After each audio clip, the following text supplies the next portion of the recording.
Can I welcome you all along to this meeting of the Finance and Resources Committee of 13th September 2023. On the top table today we have, from my right, our Chief Executive, Thomas Glenn, our Head of Legal, Lisa Simpson, Kirsten, who's clerk to the committee, obviously myself, Councillor Laing as Vice Convener and also as Council Leader, and of course Stuart Mackenzie as Head of Finance. So before we proceed on to the substantive business items of the day, can I ask first of all, Kirsten, do we have any apologies? And I just say, I know Provost McDade was in touch with me to say he wouldn't be able to make it in person today and would be online. I think we do have him online, but with others, yeah, thank you. Thanks, Convener. We have an apology from Bailey Ahern with Councillor Anderson substituting. For those online, when I call out your name, could you please confirm you're present? Do we have Provost McDade? Present, Kirsten. Thank you. And do we have Councillor Shires? Present. Thank you. All members are present, Convener. Thank you, Kirsten. And I'd just say to Councillor Shires, I hope things are fine with you. Can I next ask, are there any declarations of interest?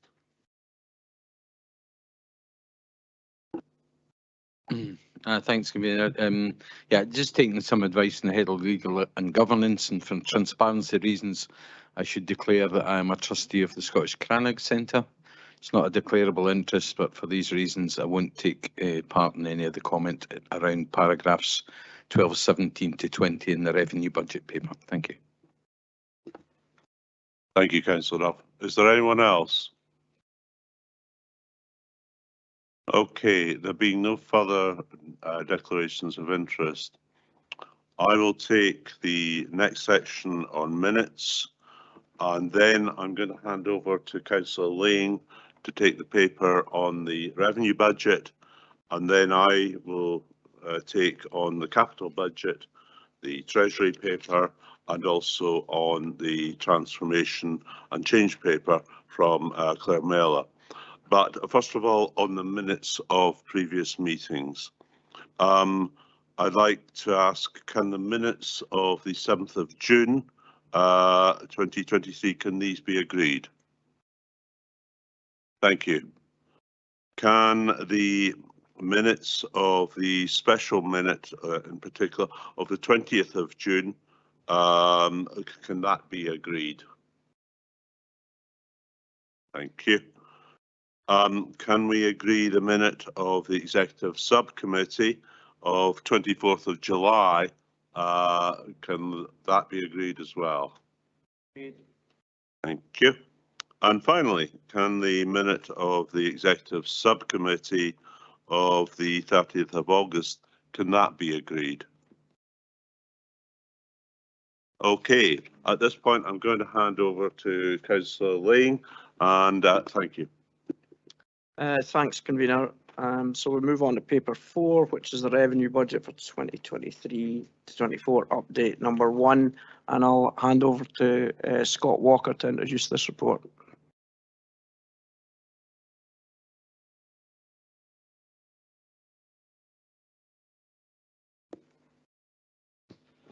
Thanks, Vice Convener, and good afternoon, councillors. Before I introduce the Revenue Monitoring Report, I'd just like to thank all elected members for their engagement in the workshops we held throughout the summer. Based on your feedback and suggestions, we've refreshed the Revenue Monitoring Report to include tables and infographics. We've also looked at our language and included additional information on reserves and financial risks. If you've got any other further feedback or comments on the format of the report, we'd be happy to hear from you. So turning to the report before you today. This is the first Revenue Monitoring Report for 23-24 and is based on the June ledger. At this time, we're currently projecting overspend of just over £1 million, and I'll take you through the main elements of that shortly. I need to stress that these projections are based on just 3 months worth of data and will undoubtedly change. As has been the case in previous financial years, the committee will receive further updates throughout the year. So in section 5 of the report, we provide an update on service revenue budgets. We're currently projecting that education and children's services are on target with their budget. However, within this, there remains significant demand for services for children, young people and families. This is being managed in the current year through the application of non-recurring resources approved by Council on the 1st of March. But this is identified as a risk in our new financial risk section later in the report. The service is also experiencing challenges in achieving slippage. Again, this is flagged as a risk. There's also a net projected underspend on catering services based on the latest school meal projections. Devolved school management budgets are currently on target, but again are experiencing similar staff slippage challenges. And currently, we're projecting a £100,000 underspend on the Pupil Equity Fund. Across the community service, we're projecting a net overspend of £140,000, with small projected overspends across environmental and consumer services, planning and development, housing, and business and resources. And finally, within this section, in corporate and democratic services, we're projecting a net underspend of £282,000, which is a combination of additional income and staff slippage. Moving on to section 6, we provide an update on our corporate budgets. The main item to bring to your attention here is the update on the council tax reduction scheme. This is a statutory scheme that we must provide if applicants meet the criteria. Because our average caseload is increasing, as well as the average weekly entitlement, we're currently projecting an overspend of £1.2 million. Section 7 goes on to provide an update on our council tax collection performance, and based on our collection data to date, to the end of August, this income budget is currently on target. And the level of collection is still encouraging, but we'll keep it under review throughout the year. Section 8 provides commentary on our ALIOs, on TASA contracts, and on the housing revenue account. As is the case in the first monitoring report of each year, Section 9 seeks authority to update our management budgets for last year's final outturns, specifically in relation to the devolved school management scheme and the PEF scheme, as well as revenue grants received up to the 31st of March 2023. Section 10 includes information on additional revenue support grant and other grants, and Section 11 sets out several adjustments between budget headings that result in no change in level of council spend. Section 12 includes several proposals around the use of transformation and COVID-19 earmarked reserves. It also includes a proposal to provide financial support from our unearmarked reserves to the Scottish Crannog Centre. And based on the feedback from the earlier workshops I mentioned, we've refreshed the way we present information on our reserves. So Section 12 within the report is supplemented by a new appendix. Appendix 6 provides a detailed summary of past and current decisions and how they impact on the level of our earmarked and unearmarked reserves. And in summary, on the basis of the proposals that were concluded within the report are accepted, our earmarked reserves are projected to reduce to £30.36 million, and our unearmarked reserves reduced to £17.069 million, or 3.6%. And finally, we've introduced a new information in Section 13, Appendix 7, where we capture material financial risks. And just finally, Vice Convener, just to add, the 23-24 pay negotiations have still to conclude. So there remains a risk that the final pay deal does cost more than our budget provision along with the Scottish Government funding on offer. So this could impact on both current and future financial years. And obviously we'll keep the committee updated on progress. Colleagues within the room and online are available to take questions. Thanks, Mr. Walker, for your bringing forward the report, and I'll open up to questions. If could indicate through the chat any questions, please.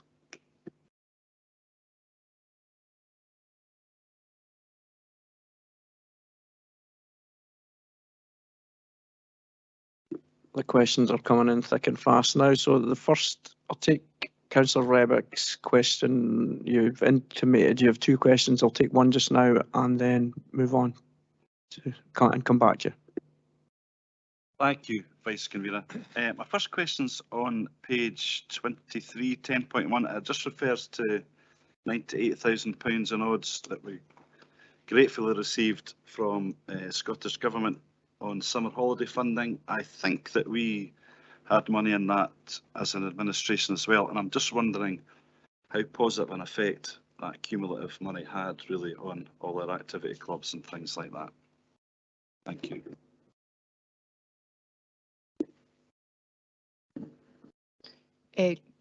Councillor Rebick, I can let you know that the all of the applications that came in from a range of different organisations for funding to support children, young people and families during the summer period, we were able to provide funding for, which was gratefully received. We are in the process of putting together a briefing note for all elected members, which will outline how many did apply, who they were, what kind of activities they offered. And pleased to say that we were able to provide funding to everybody who wanted that. And what we've also now been able to do, of course, is open up again for bids for October and indeed for the Christmas holiday period as well. Thank you. Thank you very much for that, Sheila, and if you can pass my appreciation on your teams as well, that'd be great. Thank you. Thanks, Bailey.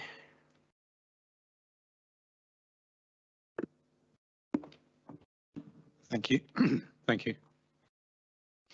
My question actually follows on neatly from Councillor Rebick's. It's actually about the very next bullet point. So we're still in 10.1 and mine's about the No One Left Behind funding. So again, warmly appreciative of the fact that we've received this extra funding. But my question is also about whether that approach to employability funding will be able to be used meaningfully within the year, given that we received it within the financial year.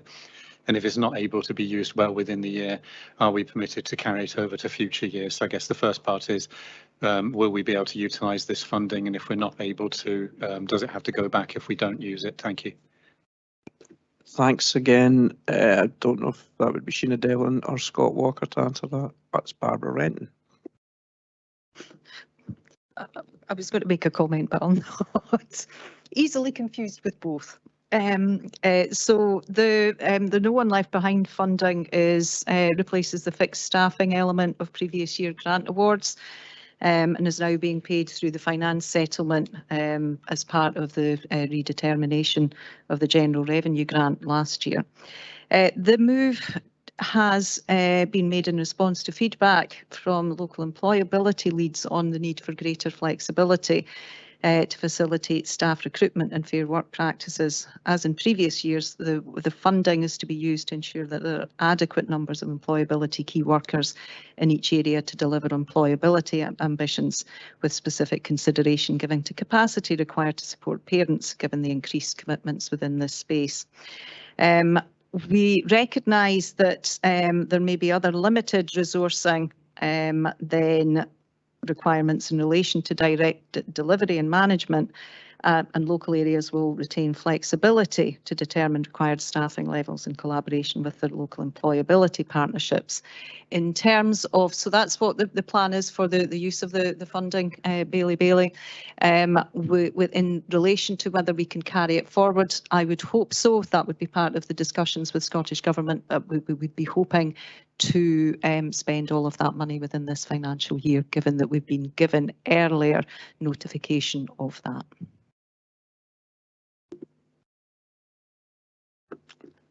Okay, Councillor Cuthbert.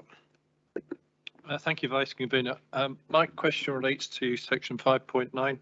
It says that catering services, there is a net projected underspend of £274,000. I was just trying to work out how that could be. My understanding is that school meals are being taken up more than they have been in the past. So I was just wondering how that figure was arrived at. Greg Bowen, please.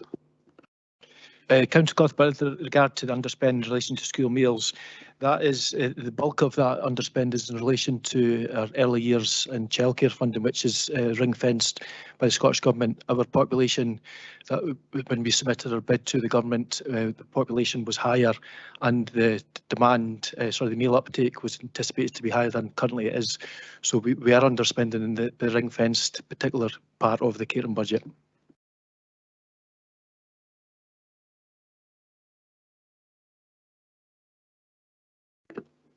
Thanks. Councillor Drysdale.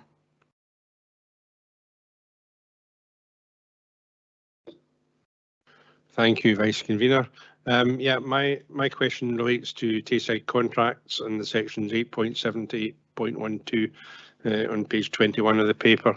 I wonder if I can just receive clarification, please, on two aspects. Firstly, in relation to equal pay claims and the impact of the Brazil situation on Tayside contracts, and also what the position is in relation to the exposure of Tayside contracts to any higher pay settlement than is currently offered under in terms of the work being undertaken by COSLA through the Scottish Joint Council. Thank you. Thanks. I think Fraser Cross, please. Thanks, Convener. I'm not in a position to respond regarding Brazil at this point. I don't know if the head of legal and governance can cover that.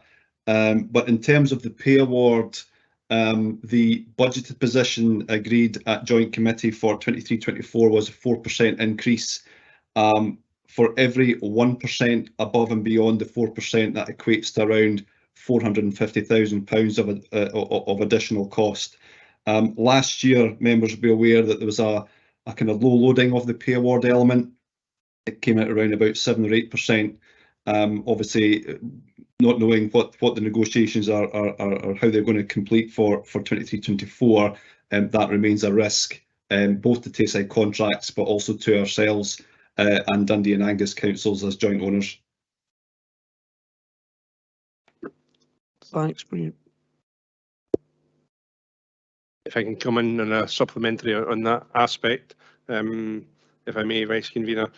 So just to clarify then, for each 1%, the figure that you stated there would be in addition to the fact that we may well not receive a trading operations surplus of £550,000, as stated at 8.12. So, in other words, 1% would be 450 plus 550 equals 1 million. Is that right? So just to confirm, the £450,000 is spread across the whole of Tayside contracts operations, and the distributable surplus obviously is split and spread across the three councils. So it's based on the ultimate share of the impact of that additional cost. So very roughly, it's a third, and a third across the three councils regarding any reduced surplus or resultant deficit. Okay, and if I can possibly ask if there is an update on the equal pay claims side of my question. Yeah, I think Pauline Johnson will answer that part of the question, Councillor Drysdale. I'm not aware of any outstanding equal pay claims that Tayside contracts have at this point in terms of their own workforce.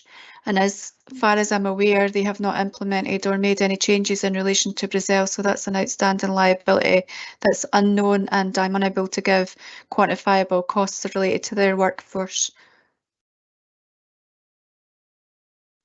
Okay, thanks, Pauline. Councillor Drysdale, that's maybe something we could maybe pick up and include in the risk register going forward, as the possible impact of Brazil. Thank you. Yeah, if I could have got my microphone to work, that's what I would have asked for. Thank you. Okay, thanks. Councillor Barrett. Thanks, Vice Convener.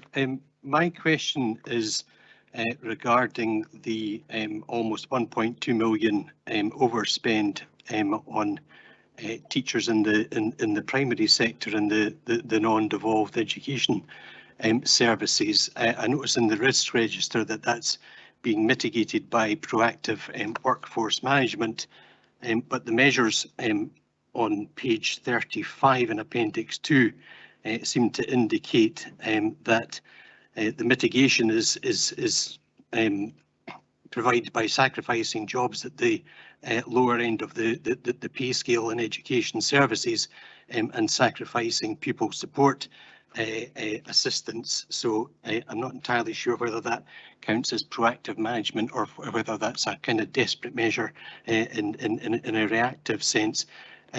My question is the overspend on teachers likely to increase to close to 5 million by the end of this year if we're at 1.2 million at the end of the first quarter? And are we still subject to a census and sanction regime from the Scottish Government, or does the Verity House Agreement provide us with the flexibility to actually do some proactive workforce management?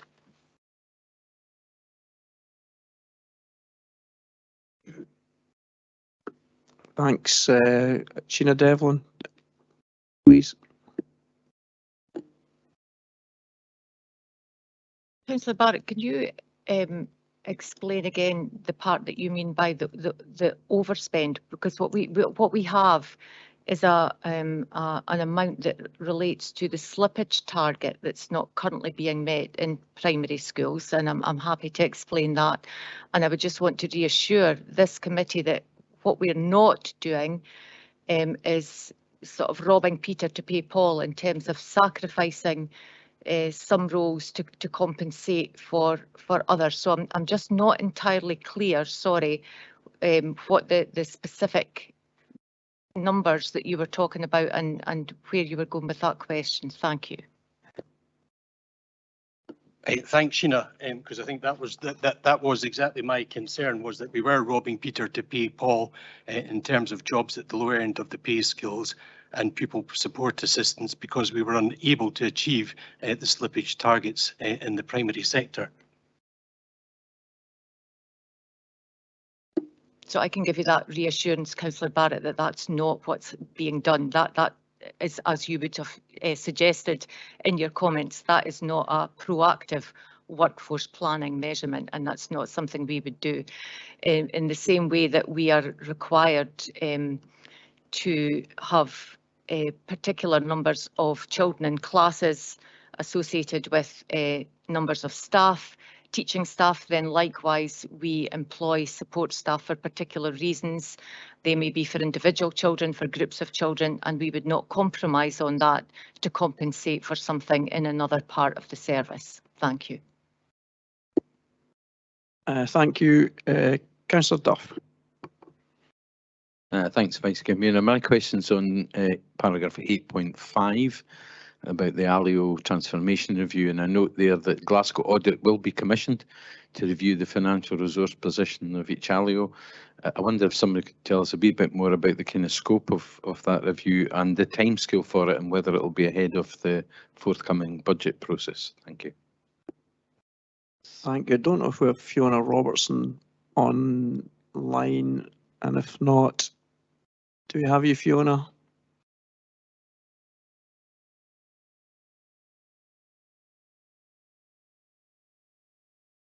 Barbara?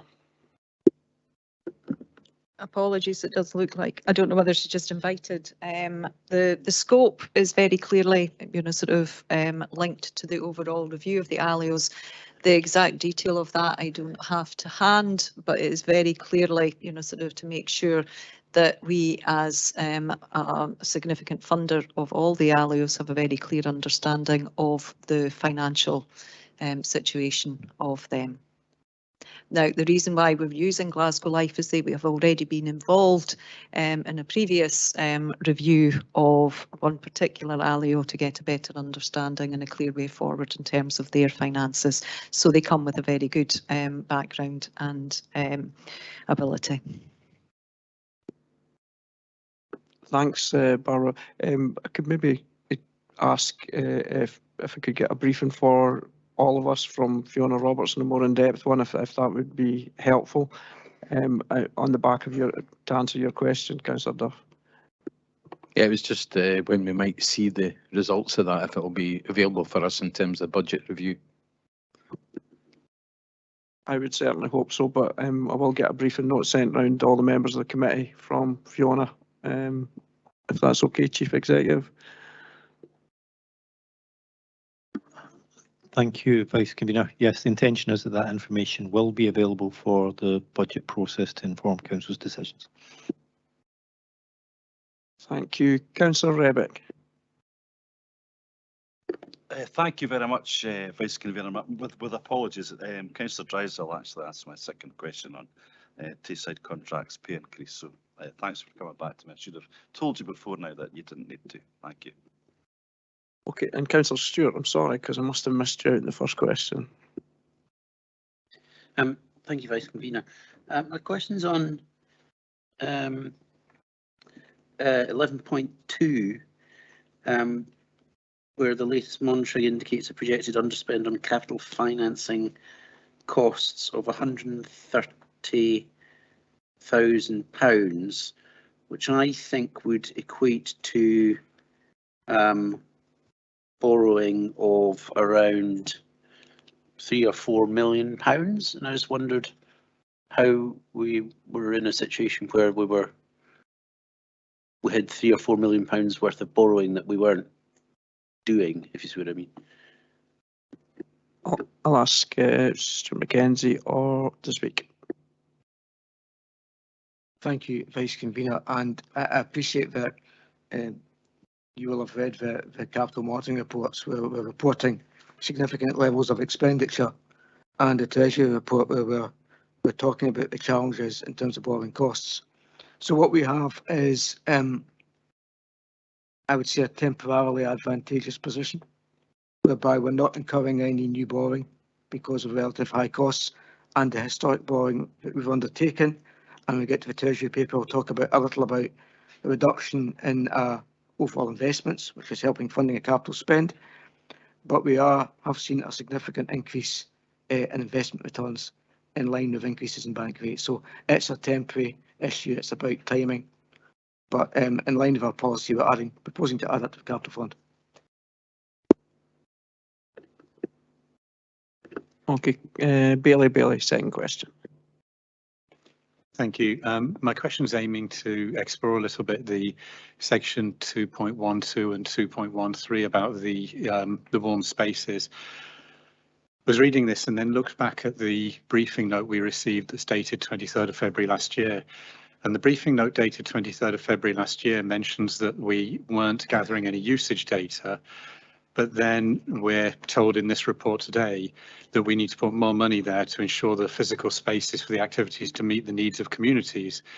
So I'm wondering how we're measuring that need and wanting to make sure we're not mistaking demand for need here in allocating more money, given that we don't know how many people were using the spaces as of really the end of winter last year. How do we know we need more of them this winter? Thank you. I think I'll pass to Claire Miller for that one. Thanks. Thank you, Councillor Lane. So the Warm Welcome Initiative, first of all, I think just a brief overview obviously fits with our organisational priorities in terms of tackling poverty and indeed inequality, and working in partnership with our communities, enabling and empowering them to support people living in poverty or struggling with the cost of living crisis in their areas. Last year, 420,000 was made available for the purposes of creating warm spaces, food, and also for warm home packs. And in total, now I think we've got more detailed update than was received in the briefing in February in terms of the evaluation. So in total last year, 120 different organisations received funding, and the full amount of the fund that I've described was indeed utilised. We undertook a fairly extensive evaluation. 78 of the organisations out of the 120 returned, and based on those returns alone, 16,575 people across all of our areas benefited from the funding, and 1,049 volunteers were involved in delivering warm spaces, warm home packs, food and activities. And I did make a commitment, or we did make a commitment at council a couple of weeks ago to share this more detailed information. The funding through the evaluation was able to evidence the positive impact it had in terms of social isolation, mental health and physical health, supporting people experiencing food and fuel poverty, that absolute increased sense of community and inclusion, reducing financial embarrassment was some of the feedback that we received, and in particular there was some very positive feedback in relation to support in our more rural areas. What we've done this year with the funding, now we've got less funding this year, so we've got 200,000 that has been agreed at the moment, and you'll all be aware that workshops are currently underway across the area. 8 of the 12 workshops have taken place. One of the improvements that we agreed this year was to describe it as, rather than warm spaces, the warm welcome from Perth and Kinross, but to ask groups to work more collaboratively with each other across their area, the local area, to plan and deliver provision. So therefore, so that we didn't have any kind of areas of gaps, or indeed that we didn't have duplication. So really ensuring that we could maximise the reach of the funding and the availability. So the team have been out and about, as I say. 8 of the 12 workshops have taken place. They have been in touch and they're clearly concerned that in terms of the funding, we will not have enough within the 200,000, hence the reason for the ask for additional funding within the paper today. I hope that provides an overview, but we will share that more detailed briefing with elected members over the next few days. Thank you. Content, Bailey. Thanks. Councillor Stewart, second question. I think you might have skipped Councillor Parrott.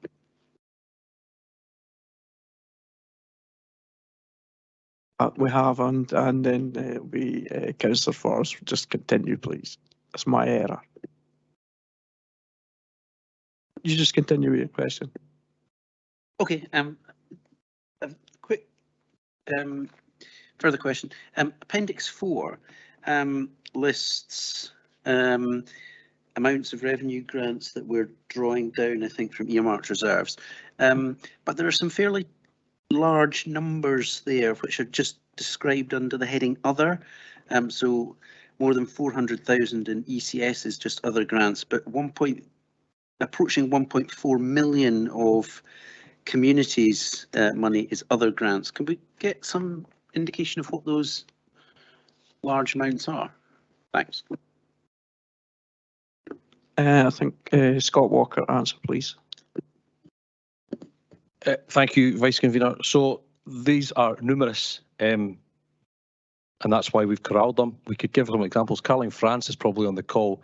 She will have a list of the 1.364 million against communities, and we can certainly circulate a paper with all of those, but they are numerous. I don't know if, Caroline, do you want to give some examples of the communities grants, please? Yeah, sure. Thank you, Scott. Thank you, Councillor. Yeah, there are quite a number there, but just to give you a feel for some of the perhaps larger ones, we've got Grantilly Visitor Management, 300,000. We've got the Creative Exchange Hub, we've got 142,000 there. Perth Museum Engagement, we've got 130,000. And sorry, I'm just scrolling down to see if there's. We have 109,000 for TACTRAN.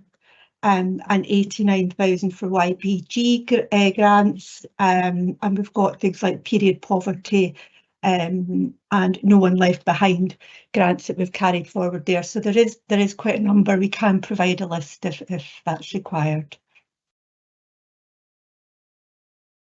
Okay, thanks. It was just to get a flavour for what sort of monies those were. Thank you. Okay, thanks. Councillor Parrott.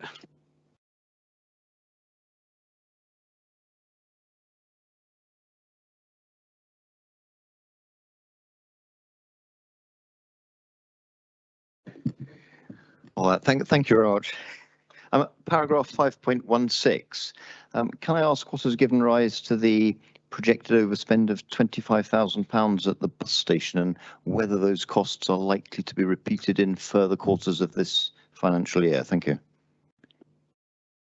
I think Barbara Renton. Okay, Fraser Crofts, please. Thanks, Vice Convener. Yes, it's really just a range of items there. We have increased costs around security, business rates, cleaning and refuse disposal, but there's also the issue of CityLink no longer being part of the premises, so that recovery of cost is no longer available to us. So unfortunately, I think those costs will continue going forward. Thanks, Councillor Forbes.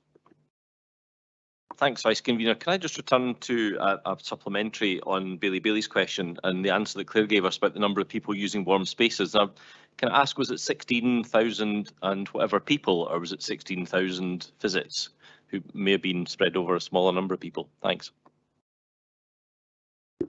Claire, do you have that level of detail?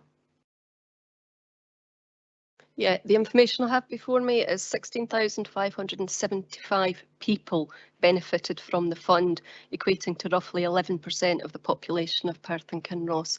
So a significant number, and I think, you know, I have described to council before that the feedback has been overwhelmingly positive in terms of the social connections, the support, and the redirection of the signposting to other services that are available. So very overwhelmingly positive in terms of the feedback that we've had.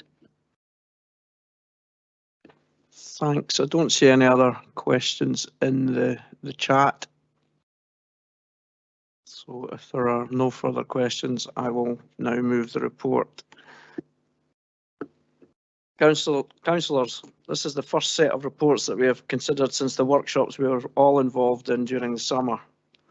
I'd like to thank all elected members for their participation and contributions during the sessions, and officers for arranging them. I hope elected members will agree that the changes to both the revenue and capital monitoring reports will help us significantly. Earlier in the meeting, the Chief Accountant provided us with a comprehensive commentary on the contents of the report. Whilst we are currently projecting an overspend of just over £1 million, this is based on the June ledger and will undoubtedly change. I welcome that this position will be kept under review and that we will receive further updates throughout the financial year. I would also like to draw the committee's attention to a couple of proposals in the report that impact on our reserves position. Firstly, we are seeking authority to draw down £50,000 from earmarked reserves to support our Warm Welcome Fund. The funding will be available for local community groups or organisations in Perth and Kinross to apply for to provide activities and warm spaces for those struggling with the cost of living over the winter months. And secondly, authority is sought to support the Scottish Crannog Centre with a drawdown of £93,000 from the contingency we agreed to underwrite earlier this year. This will assist them with the additional cost pressures they are facing. Finally, councillors, before I conclude, I would like to bring a further matter to the attention of the committee. The Y project delivers services to young people across Perth and Kinross and is a key strategic partner for the council. They are supported through our strategic youth work partnership programme, which is jointly funded alongside the Ganachie Trust.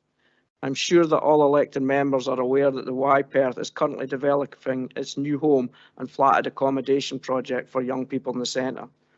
These flats will provide accommodation to young people to assist them in managing their transition to independent living and linking this to training and development opportunities within the new centre. The development is funded by Scottish Government, the Council and the Ganachie Trust and a number of other funding bodies. Very recently, we've become aware that the project is experiencing financial challenges due to inflationary pressures in the construction industry.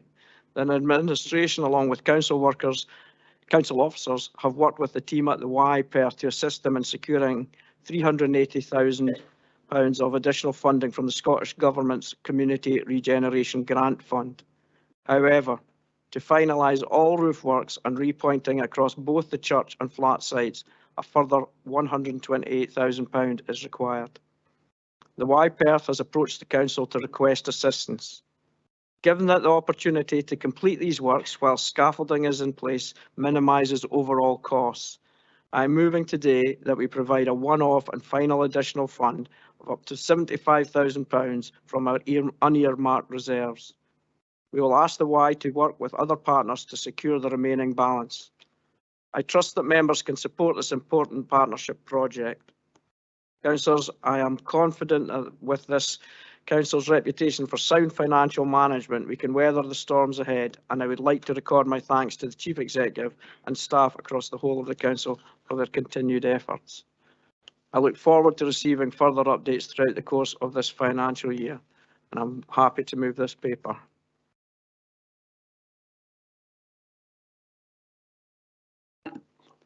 I would just like to second the paper and thank you, Vice Convener.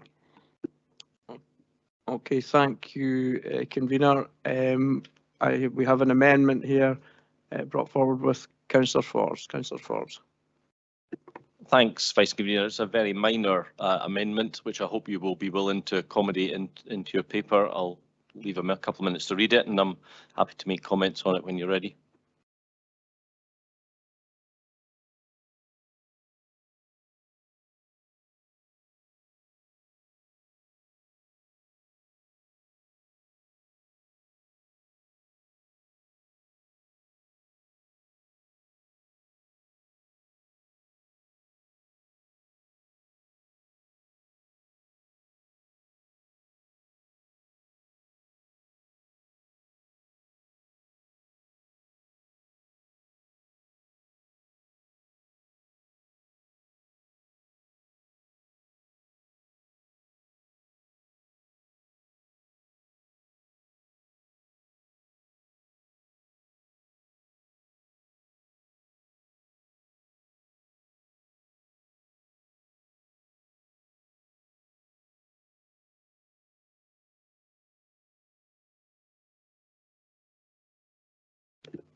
Councillor Duff to second.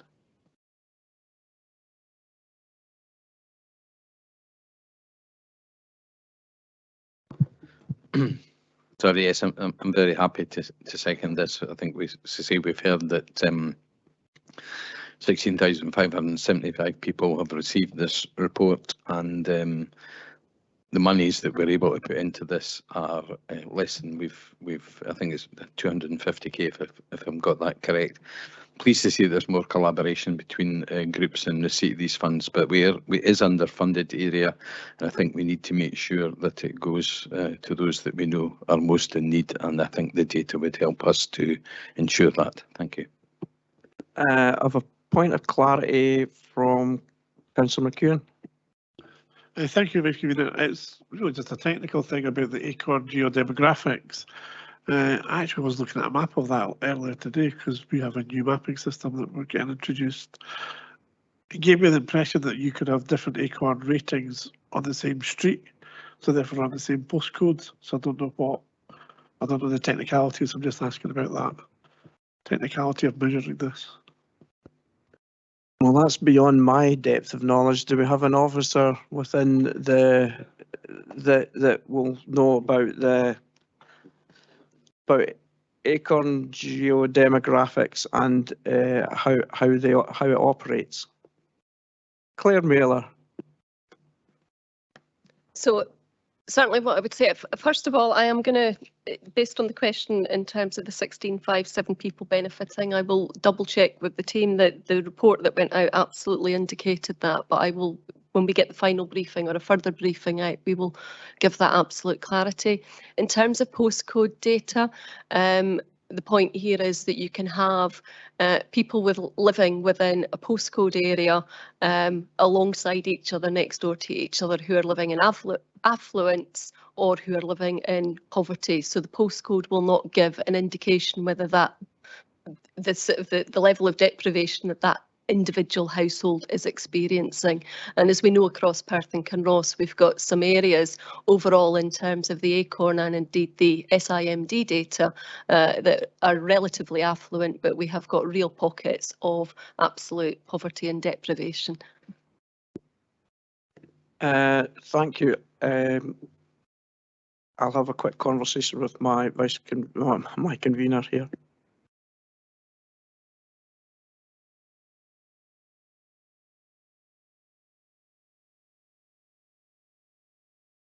After consultation, I'm not happy to accept the amendment into the motion. I do not think that we should be encouraging people to come in. We've got vulnerable people here who will be scared to give any information. I think this should be free at point of service and need, and doesn't have to be done on a postcode. So I'm happy to proceed to a vote or go. I said we grew up in Spain and perhaps answer from it. Well, you'll get a chance to sum up. You asked if I would be willing to take the amendment on, and I've said no, I won't. And now we'll come to summing up if we're going to vote. And I'm also correct.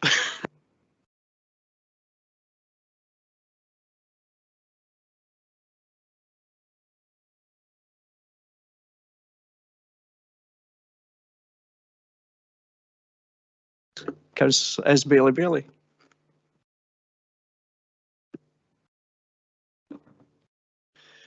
Thank you, Vice Convener. I see both sides of this really. I see the postal code data does have a challenge, particularly in a rural area. We know that rural poverty can be in very isolated pockets, and I take the example of farms in the Castle Gowrie, where oftentimes you will have the farm workers accommodation, the ex-farm workers accommodation, and the farmhouse will be in the same postal code sector. So it's very hard to tell whether you've got the family from the farmhouse accessing a service or the people from the former workers' cottages, which are sometimes very substandard, accessing the service. But I think for me, the interesting thing here is more the angle that Councillor Forbes is taking around following the public pound. And in any other case where we have a third party or external organisation delivering a service on our behalf, we take steps to make sure it's reaching the right people and to understand how many people it's reaching. So for that reason, I'm minded to support this, just for the reason that actually we do need to know, and it is incumbent on us to know, who this funding is reaching, and to make sure that we're not at risk of mistaking demand for need. I can see that there will be organisations where they want to do this because it creates some esteem being able to achieve this council funding. We need to make sure they're getting people through the doors and have some understanding, even at an approximate level, that those people coming through the doors are the people most in need. So for that reason, I will be, against my normal nature, supporting Councillor Forbes' amendment. Thank you. Thank you. Provost McDade. Thank you, Vice Convener, and I will not be supporting Councillor Forbes' amendment, so there's perhaps a split in the old Independent Labour group here.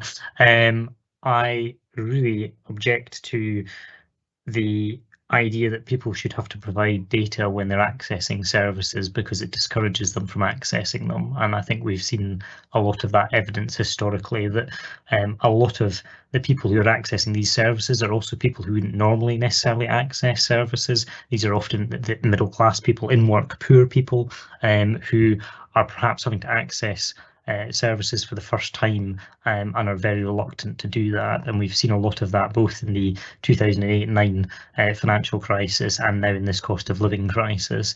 I think also the point I really wanted to make was it's incredibly anti-rural in that, as was mentioned by Bailey and also picked up by Claire Mailer, postcode data won't actually allow us to identify whether this money is actually helping people in certain communities, because you can have people who are experiencing extreme poverty in very affluent areas, and that is much more prevalent in our rural communities than it is in perhaps concentrated city centre areas. So I don't support the proposed amendment because I think it's anti-rural and I think it discourages people from accessing services. Thank you, Provost. Councillor Barrett. Thanks, Vice Convener. It is a day of curious alliances, because I find myself agreeing with everything that the Provost just said. I do think that there's got to be a point to collecting data, and it's got to be useful data, and it has got to avoid negative consequences. And I think in this case, we're not going to get very good quality data. It's not going to be useful data, and it is likely to put people off somewhere where we're meant to be providing or supporting the provision of facilities to provide a warm welcome to people who either need warmth or social contact and interaction. So I won't be supporting the amendment. I will be supporting your motion, Vice Convener, but I do think that this could have been handled in a better way. I think, given that there was the opportunity to discuss the application from the Y for additional funding support, and certainly you spoke to me about that, and I provided a number of potential funding streams to enable them to bridge the funding gap. And I think it's really important that we do help them bridge that funding gap because of, I think, the really important work that they do in terms of supporting young people throughout Perth City, but also throughout Perth and Kinross, that we really want to be getting their project over the line, and also the 8 additional units of affordable housing that they'll be able to provide, particularly for young people. And I think there's, significant opportunities for collaboration there between the council and the Y in terms of how that accommodation is filled and used to best effect. But I do think that a very short paper on something like this would be a vast improvement to just seeing an amendment on the screen for a couple of minutes, and I don't think that would have been beyond the wit of either committee services or officers to have brought that forward. Thank you. I've got a point of clarity from Councillor Stewart.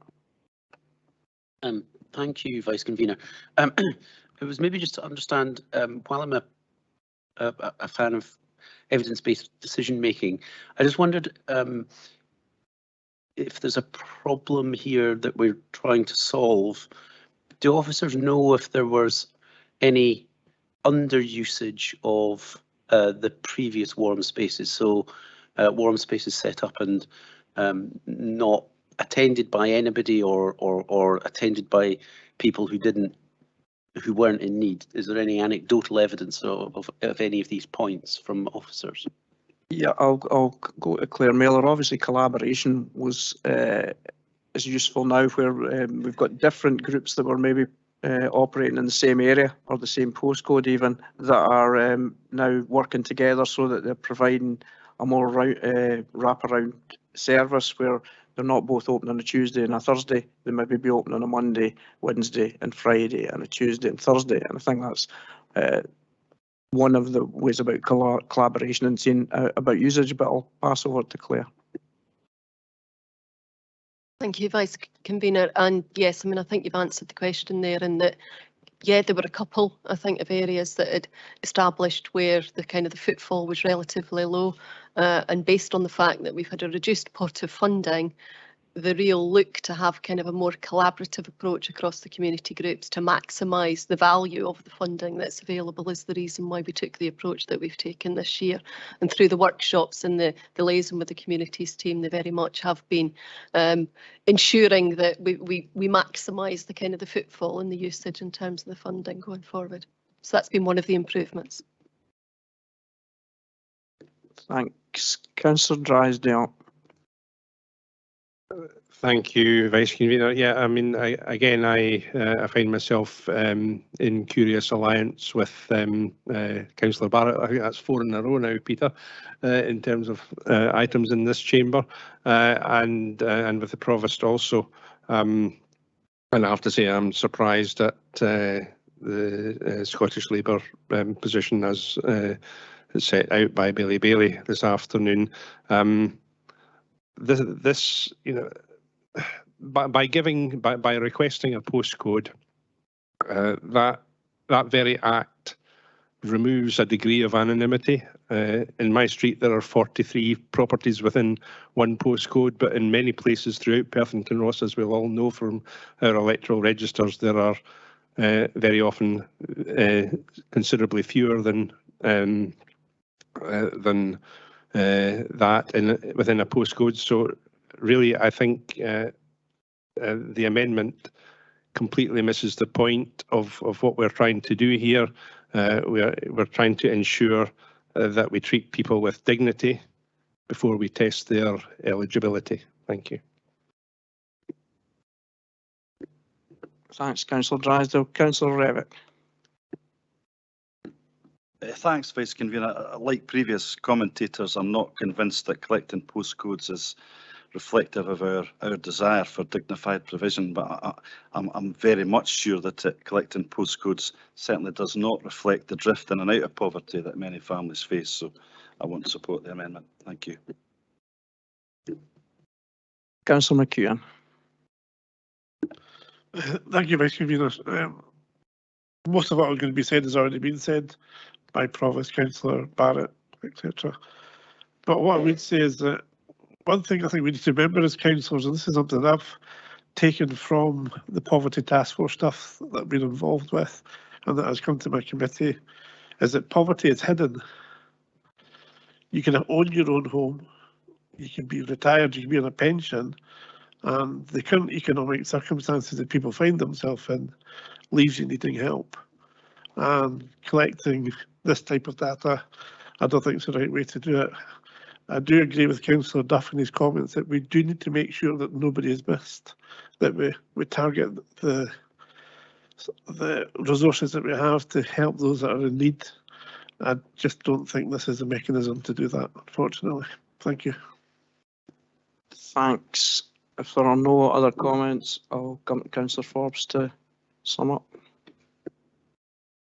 Thanks, Vice Convener. It's good to get the opportunity finally. I'm not really here to die in a ditch over a postcode. I mean, I chose Acorn because I understand the council already use that service and I understand it's very good. I'm not an expert, as are you, I understand, Vice Convener, on this. SIMD would be another way to look at this, and I'm perfectly happy to take that on board and change the wording of the amendment to suit that if that was proved to be a better way of gathering this data. But I think the day that we abandon all efforts to spend our money based on evidence, then we're heading down a dark hole. I mean, the Chief Executive has quite often talked about the difference between need and demand, and I think that's really appropriate comment to make at this point in time. I went, as I think you'll possibly know, because I mentioned this at full council, to a few of the warm spaces in my ward. One of them I went into, there was two elderly ladies there. One of them I knew very well because bizarrely 2 weeks prior to me seeing her there, she'd invited me into her house to ask me if there was any way that she could, in her words, switch off the UK government's winter fuel allowance because she felt she didn't need it and someone else might. But here she was in the warm spaces, and she told me she was there because the Bridge Club wasn't meeting that day and it was just something to do. I just want to make sure with this amendment that we get the limited funds that we have, and we know there's less this time round, to the right people, the people who really need it, and we're not spending it on halls to be opened for no one in. You may remember at full council, I read out a posting from the Errol Village Facebook group where they were literally begging people to go along and drink the free cups of tea provided by the council. So obviously I'll be supporting the amendment. We'll see how the vote goes, but I am completely open if anyone wants to suggest that we change the Acorn process to SIMD or some other way of gathering the data.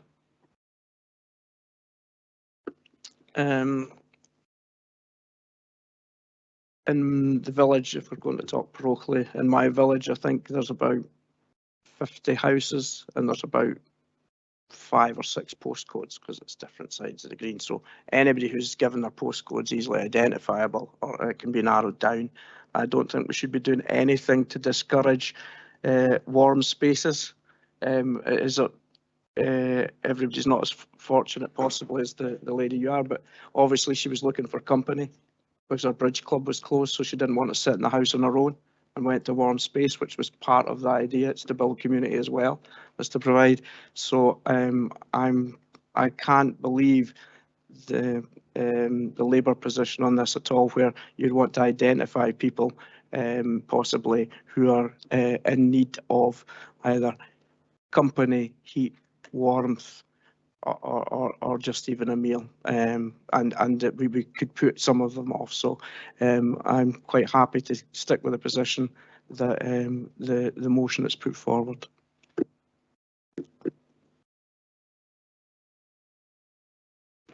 Okay, thank you, Vice Convener. So we're on item 4, the revenue budget. We have a motion from Councillor Lane, seconded by Councillor Donaldson, to move the recommendations outlined in the report with an additional recommendation that the Y projects be provided with a one-off and final additional 75,000 from unearmarked reserves. We have an amendment on warm spaces from Councillor Angus Forbes, seconded by Councillor John Duff, that we request officers to gather the postcodes of all attendees on each day of attendance. Officers are requested to report back on the outcomes of this analysis prior to the next round of funding coming to committee.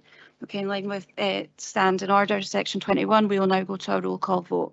When I call out your name, can you please let me know if you're voting for the motion or the amendment? Councillor Anderson. Amendment. Bailey. Councillor Peter Barrett.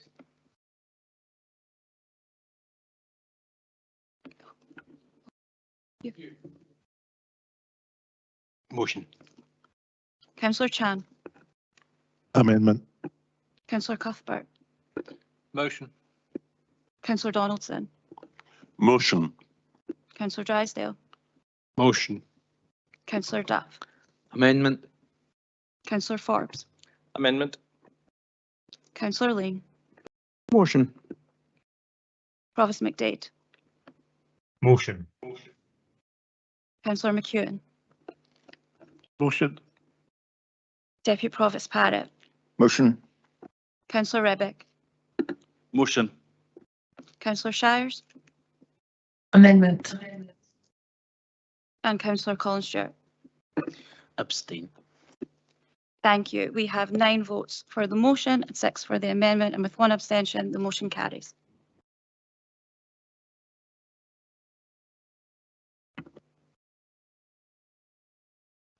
Thank you, Vice Convener.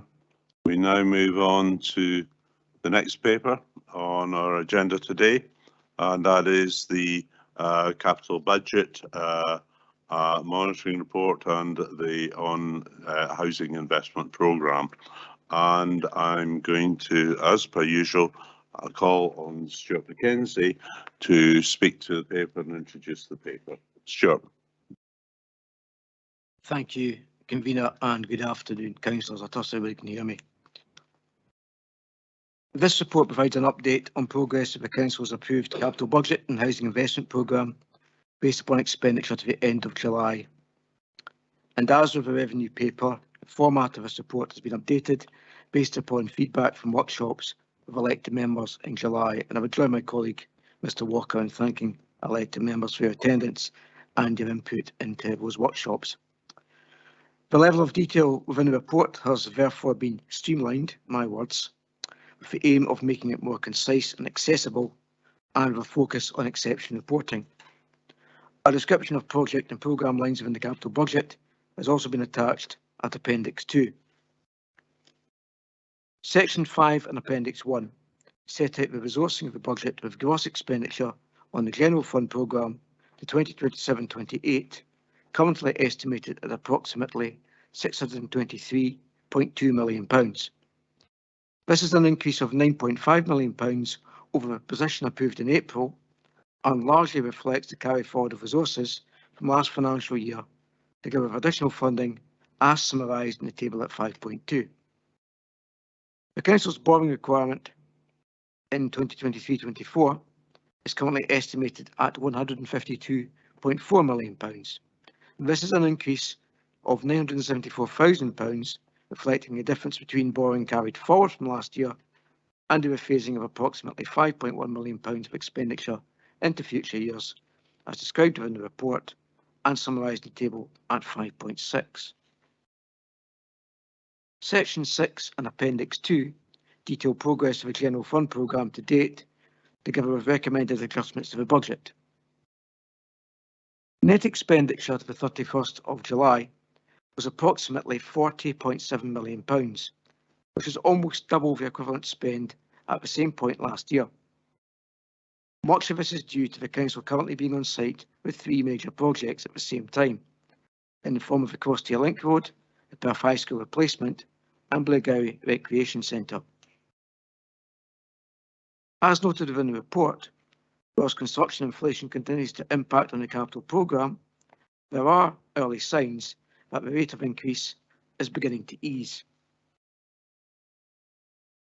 Proposed adjustments to the programme include additional funding for cycling, walking and safer streets and the nature restoration programme, approval of expenditure on design work for the Bertha Park Link Road, approval of remedial works on the Farton Depot Waste Transfer Station, approval of additional expenditure on drainage mitigation works at Broxden, a change to the implementation date for the Mosaic Social Care System, and the rephasing of various property and ICT schemes. I would also note the completion of the construction phase of Perth Museum on programme and on budget. Section 7 and Appendix 3 of the report detail progress with a housing investment programme. The 5-year housing programme, the 2027-28, now totals £92.2 million, which is an increase of £4.3 million on the previous position, reflecting the carry forward of resources from last financial year. Net expenditure on the housing programme to 31st of July was approximately £5 million. The report recommends proposed adjustments to the programme, including the drawdown of just over £3 million from the future developments budget to finance heating upgrades, fire precaution, environmental improvement and bathroom modernisation works in the current year. In total, it is proposed to adjust for approximately £7.2 million of additional expenditure on the Council's social housing stock in 2023-24, including the carry forward of resources from last year, as summarised in the table at 7.3. Subject to the approval of the adjustments set out in the report, projected outturn expenditure on the General Fund programme at the end of the current financial year is estimated at £180.3 million, or 101% of the budget approved in April. At the end of July, £40.7 million, or 23% of this projected expenditure, have been incurred. The projected outturn position for the housing investment programme is estimated at £27.6 million, or 135% of the budget approved in April. This has been balanced against reductions in planned expenditure in future years on the housing programme. At the end of July, £5 million, or 18% of this projected expenditure, have been incurred. Colleagues and I are happy to take questions. Convener. First of all, can I thank Stuart Mackenzie? Can I ask, are there any questions?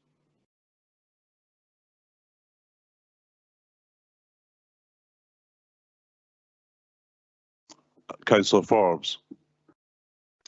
Thanks, Convener. It's about the expenditure we incurred with Dundee Council at Harris Academy. I wonder if we've now bottomed that out and there will be no more cost or no more money required from us for that project. I think on that, Greg Boland. Yes, Councillor Forbes, I can confirm that's the case, yes. Is that okay? Bailey.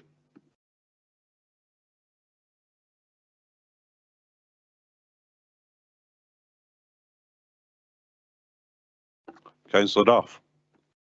My apologies. No, that's okay, Convener. Thanks very much. My question is regarding 6.3.4 on page 54. It talks about the Bertha Park Link Road and the use of £500,000 of contingency from the Crossdale Link Road project to be utilised for the design work. Could you just check what the total amount of contingency left after that is within the Crossdale Link Road? Thank you.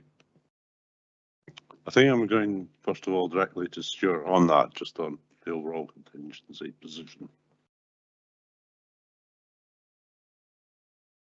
Thank you, Convener. I am looking through my notes here to see if I have that figure to hand. If I don't, perhaps my colleague Mrs. Renton may be able to pick that up. But in terms of what's happening, we're effectively varying money between an existing project to meet design costs. So this is funding which the council has already approved in terms of a contingency provision. But I don't actually have the precise figures to hand. we can provide those. Don't know any other, Bob? That's okay, Stuart. I'm happy to get that from you at some future point. Thank you. Okay, next I will go to, and I also omitted earlier, Councillor Barrett, and then I will come to Bailey Bailey. Thanks, Convener. I was slightly surprised to read the contents of paragraph 6.3.11, which said that the various programmes for works for the Gypsy Traveller sites are being reviewed. And I just wondered what was the scope of the review, who authorised them, and is it going to delay any of these programmes? I think here, Barbara Renton, yeah. Thank you, Convener. My understanding is that we're just undertaking the review to make sure that we've got the money in the right years, given the level of consultation that we need to do with the Gypsy Traveller community and some of the ongoing discussions we're having with some of the sites.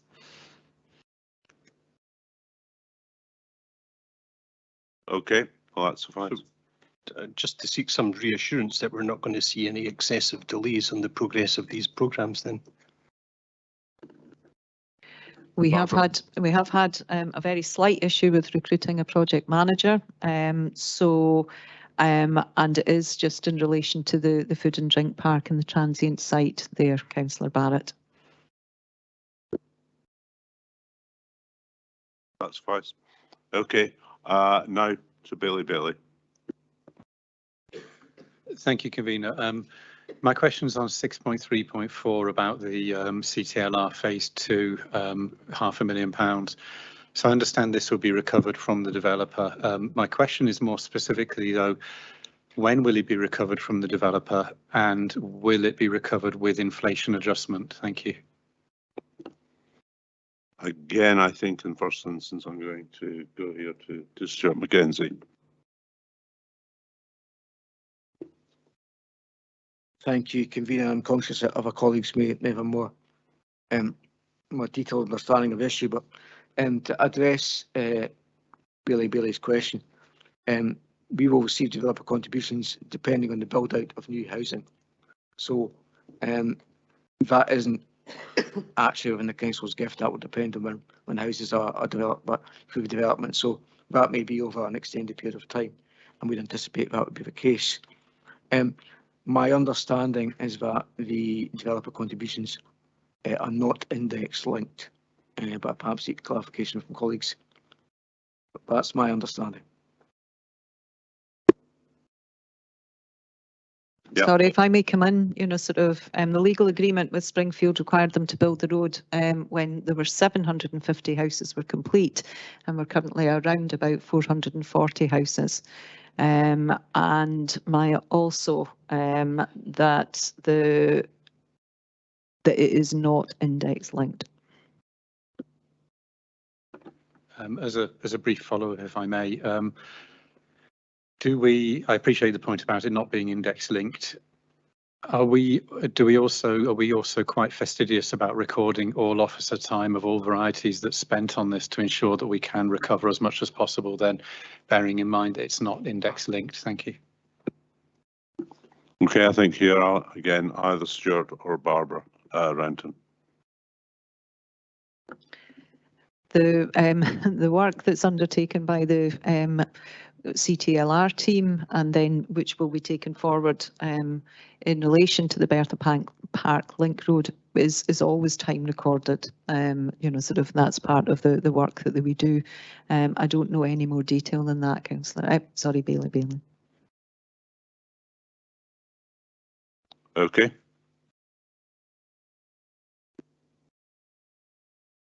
Yep, Harvey. Yes. The not being index linked is part of the problem when this was signed off in 2017 or something like that. But it's also the fact that it's a set rate per house. So any extra work that has to take place, the developer doesn't have to pay any more than their developer contribution. So it does leave a problem, in my view, and a gap possibly growing, moving forward in the development of the road. Okay, and who knows, we may well come back to that as a matter. Can I now call on Councillor Stewart? Thanks. So a neat follow on to Bailey's question and the Vice Convener's information there.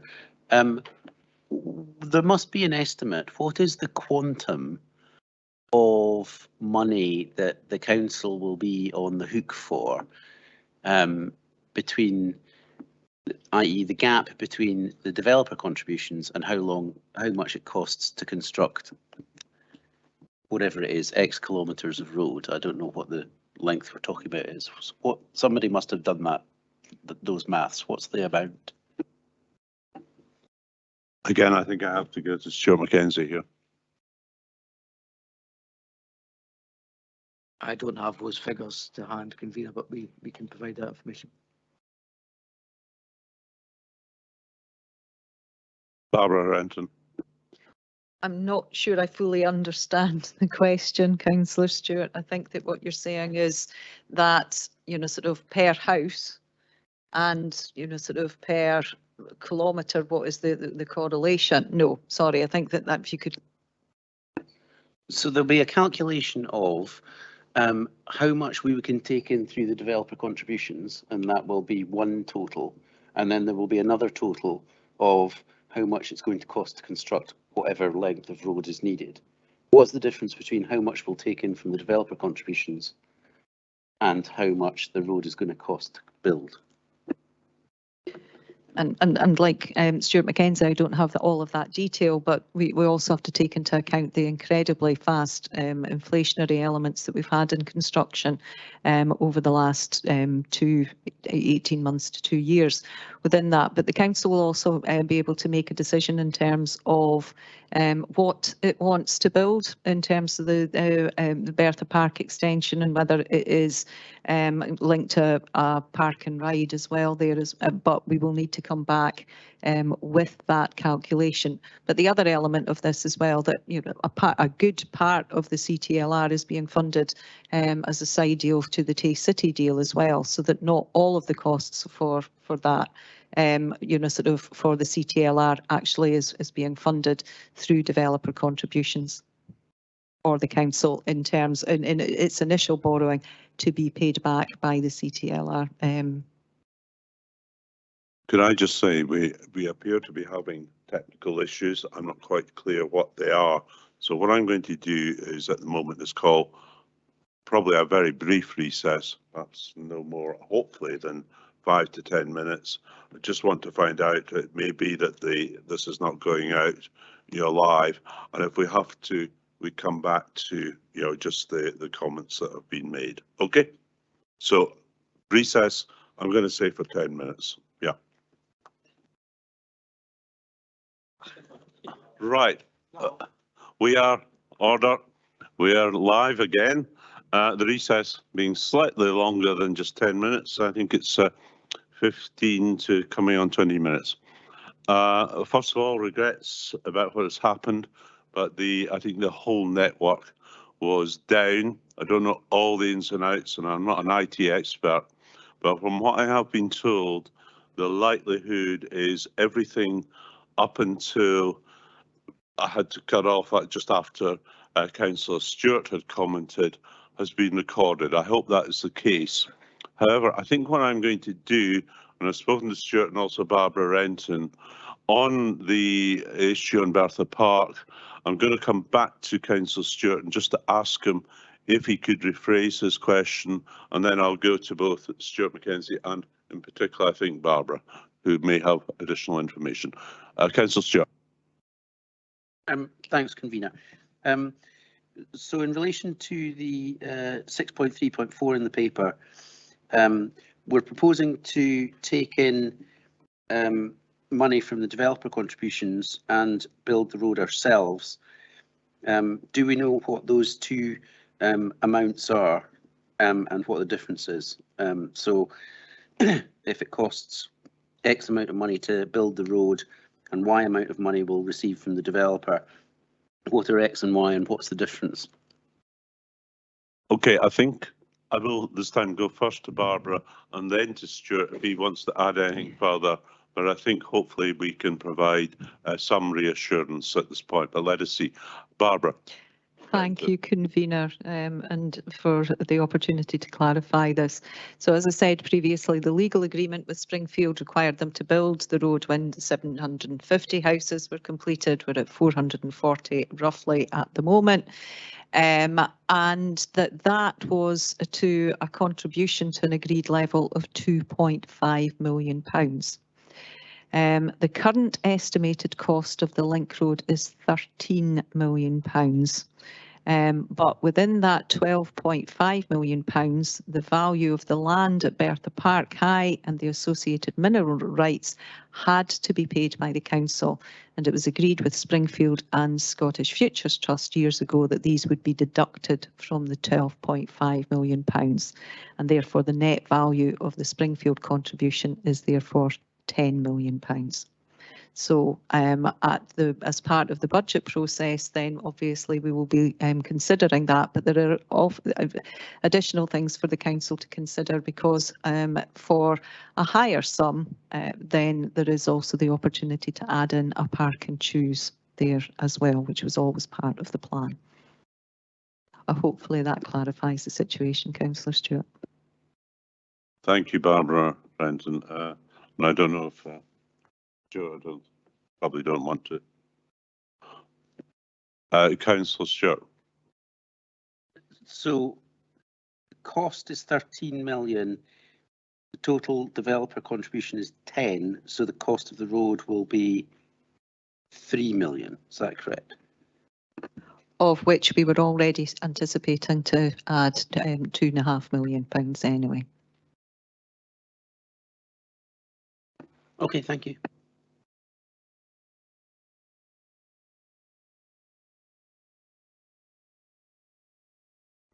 Could I ask Councillor Duff, and I'm looking here and just want to be certain, is this your first question?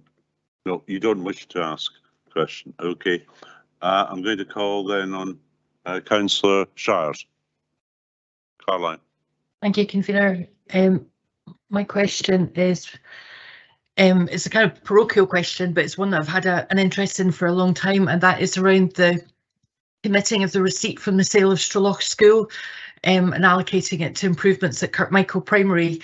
I note that it said the receipt was more than expected, and just asked what the total receipt was.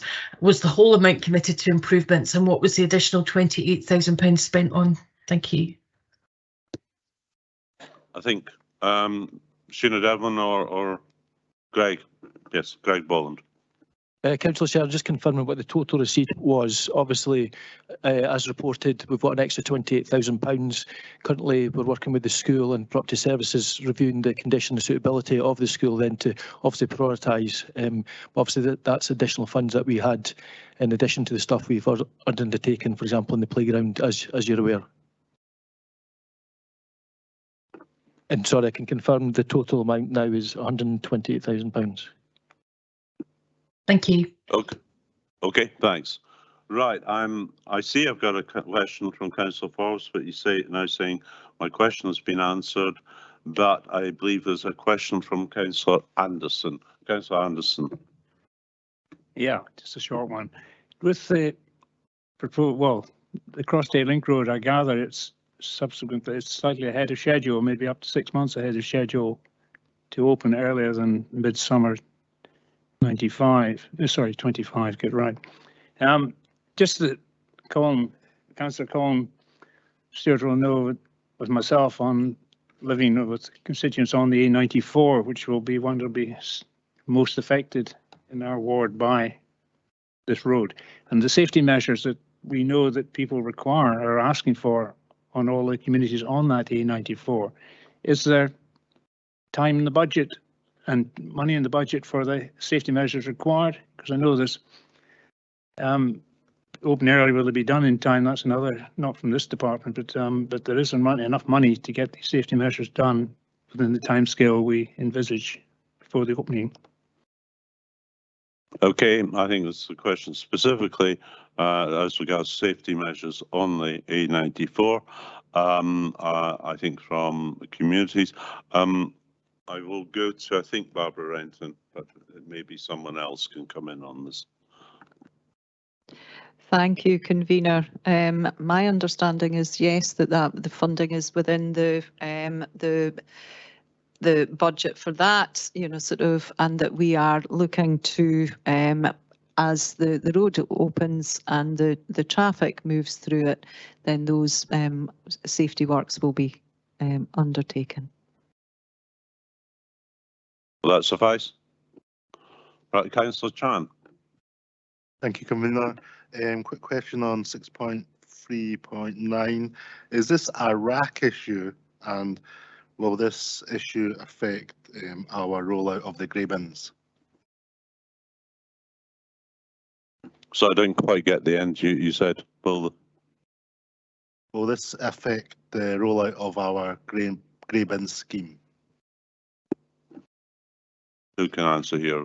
Barbara Renton again. No, as far as I'm not, well, Stephen wants to come in terms of the RAC issue. I'm not aware that it's a RAC issue. This was an issue that we'd identified just because of the other, because of the age of the building and what is built up, but not of RAC. And we believe that it will not have any impact on our fourth bin or any other recycling. Also, Stephen Crawford's going to come in here. Stephen. Nothing to add to what Barbara has said. Okay, thank you. I only saw after the next question is in order is Councillor Stewart. Thanks. If I can, just something further had occurred to me on the Bertha Park Road. Director Renton, I think you said that the council was anticipating putting a contribution of 2.5 million in anyway. Is that already listed in the composite capital programme, or is that, when you say we were anticipating that, is it already budgeted for, or is that something that needs to make its way through and appear in one of the future years in Appendix 2?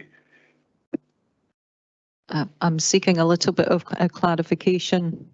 Stuart Mackenzie, we're going to answer that question. Stuart, yeah. Thank you, Convener. Thank you, Councillor Stewart, for your question.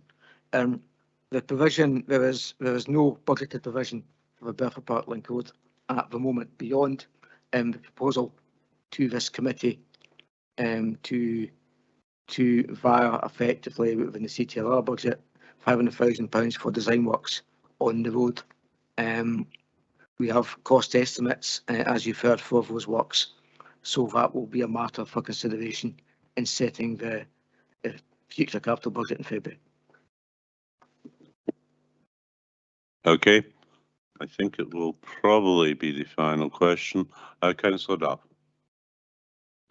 Thank you, Convener. My question is in relation to paragraph 7.8. which talks about complexities of the redevelopment of one of our properties in Balmoral Road in Blairgowrie. I'm not sure whether that or what that building is and what it's used for. But in relation to the fact that the monies are being transferred elsewhere, what are our plans for that building, whatever it is? Thank you. Okay, thanks. I think on this it'll be Stephen Crawford. No, if I can come in, convener. Okay, Barbara Renton. So Balmoral Road was previously used as an education and children's services office, and with the changes in accommodation within Blairgowrie, then that was no longer required. So Housing have looked at the property, and as it indicates there, then the cost of conversion is too high, so it will go on sale on the open market. Okay. Thank you. As far as I can see, there are no further questions, so I'm now going to move the report.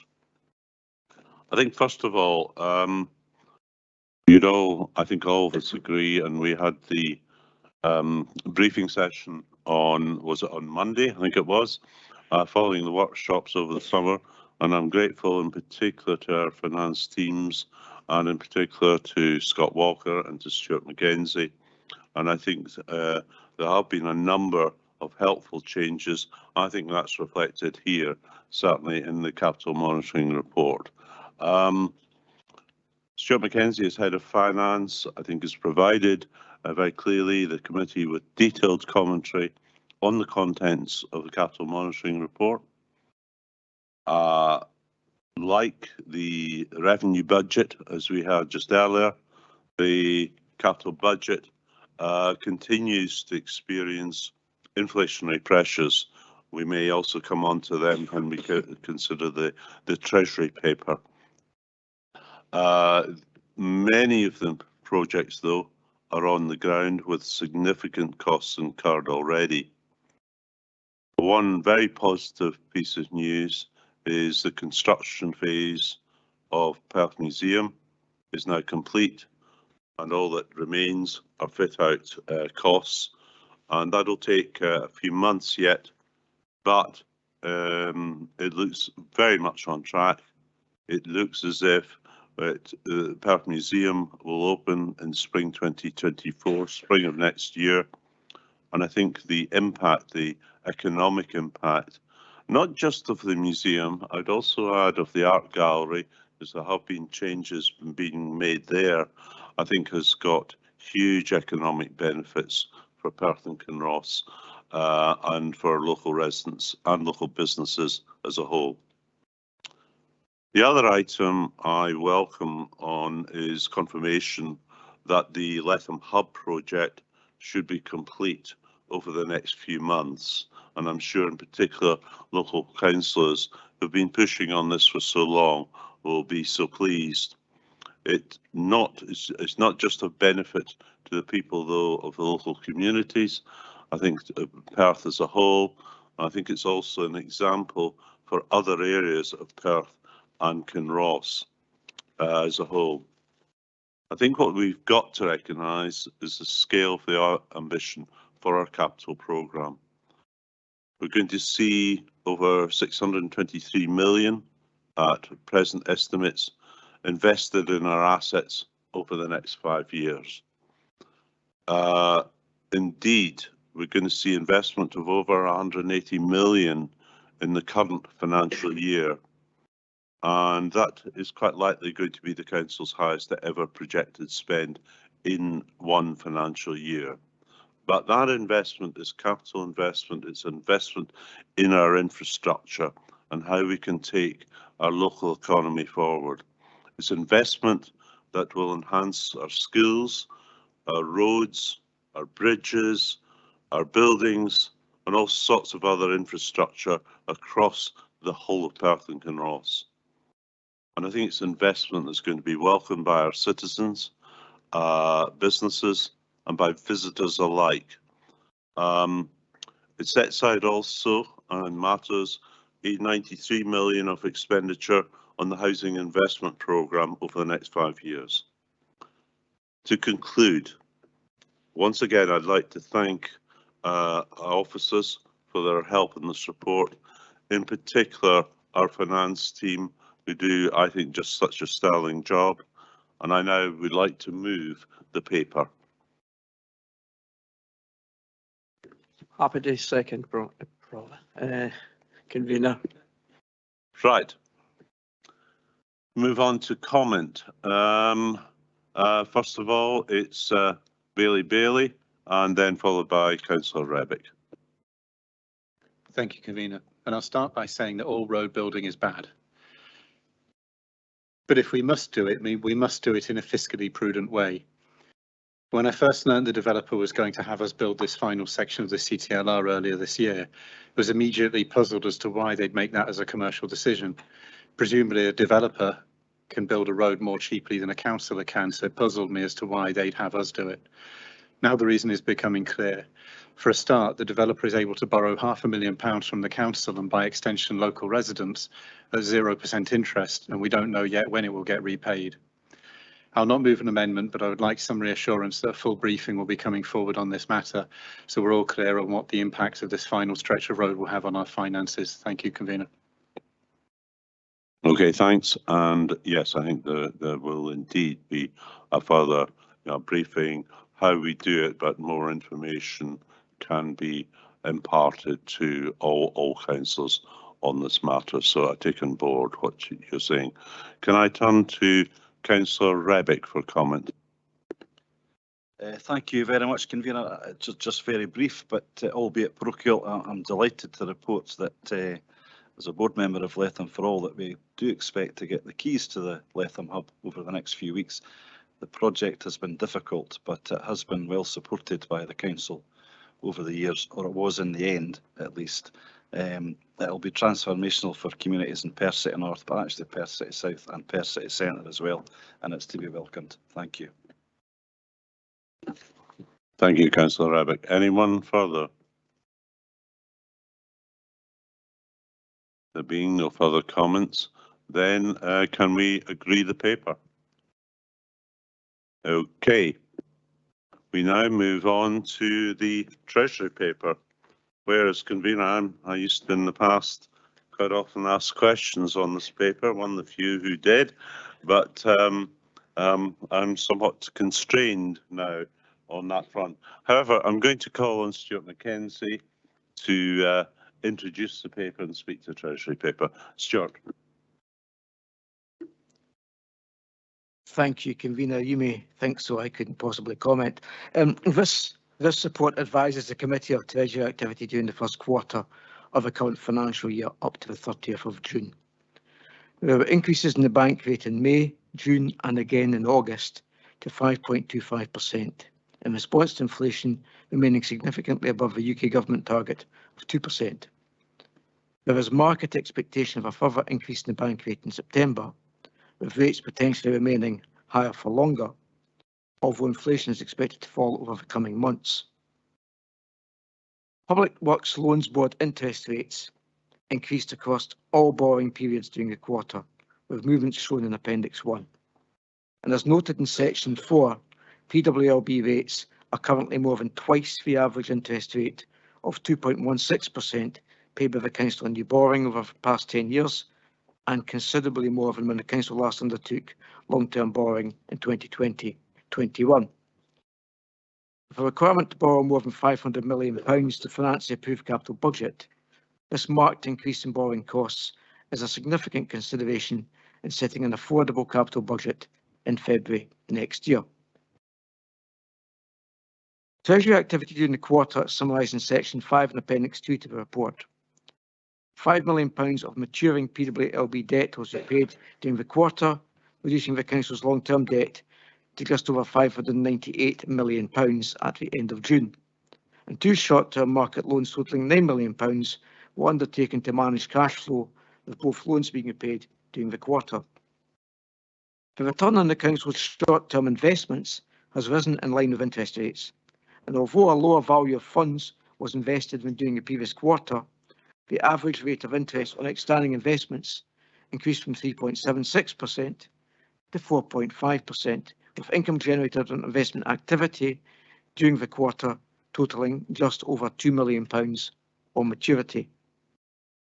As previously reported, the amounts available for the Council to invest continues to reduce as funds are applied to delivering the capital budget. The total amount of investments outstanding at the end of June was just over £154 million, a reduction of £19.6 million on the position at the end of March. There were no breaches in compliance with Treasury and investment policy, and all prudential indicators remain within approved limits. Happy to take questions, Convener.